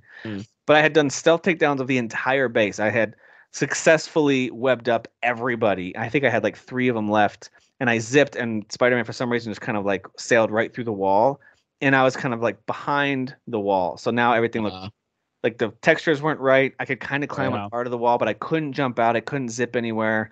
I tried everything. I eventually just had to reload checkpoint, and the whole base respawned. Yeah. What a 2 out of 10 game. What a piece of garbage. I gotta be honest. I was basically DLC. I get it. I get it. Yeah, but those are the only moments I had outside of. There was one cutscene that played twice. It was like an optional side mission cutscene where this girl was saying thank you to me for finishing whatever quest it was she sent me on to get a picture or something. It was the gay mission, wasn't it? No, it was the one where she wants me to like Groundhog jump Day with the gay mission. She's a photographer. She's a photographer who wants me to jump and pose, and I did that, and then like it was that whole section. Yeah. But for some reason, as soon as that happened, I started swinging away. It reset back to when I first walk up to her. That's so it was weird. Like, I don't know. Little. I've only had that. I don't know if I can't remember if I'm repeating myself on the podcast. I know I've told you all in chat where like I was in the middle of just stopping a procedurally generated high speed chase. And as I was on the car about to stop it, my Spider-Man just teleported like to another borough. And he literally says, I'll just handle that later.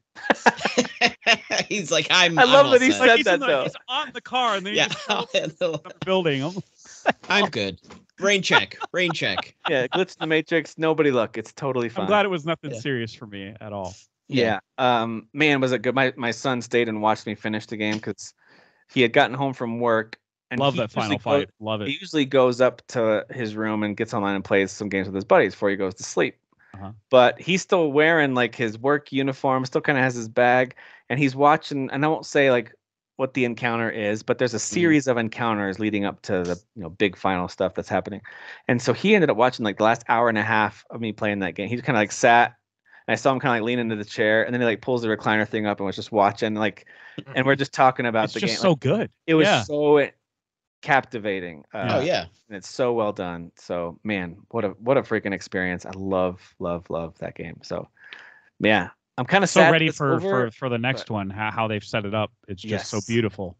Beautiful. If you're still playing this game, play some of those side mission stories, especially like there's one that's the flame. So go after the cult ones. Say like who's involved or what happens at the end. But that one is absolutely worth it for some of the stuff that gets set up. There's other ones too that are also very, very much worth it.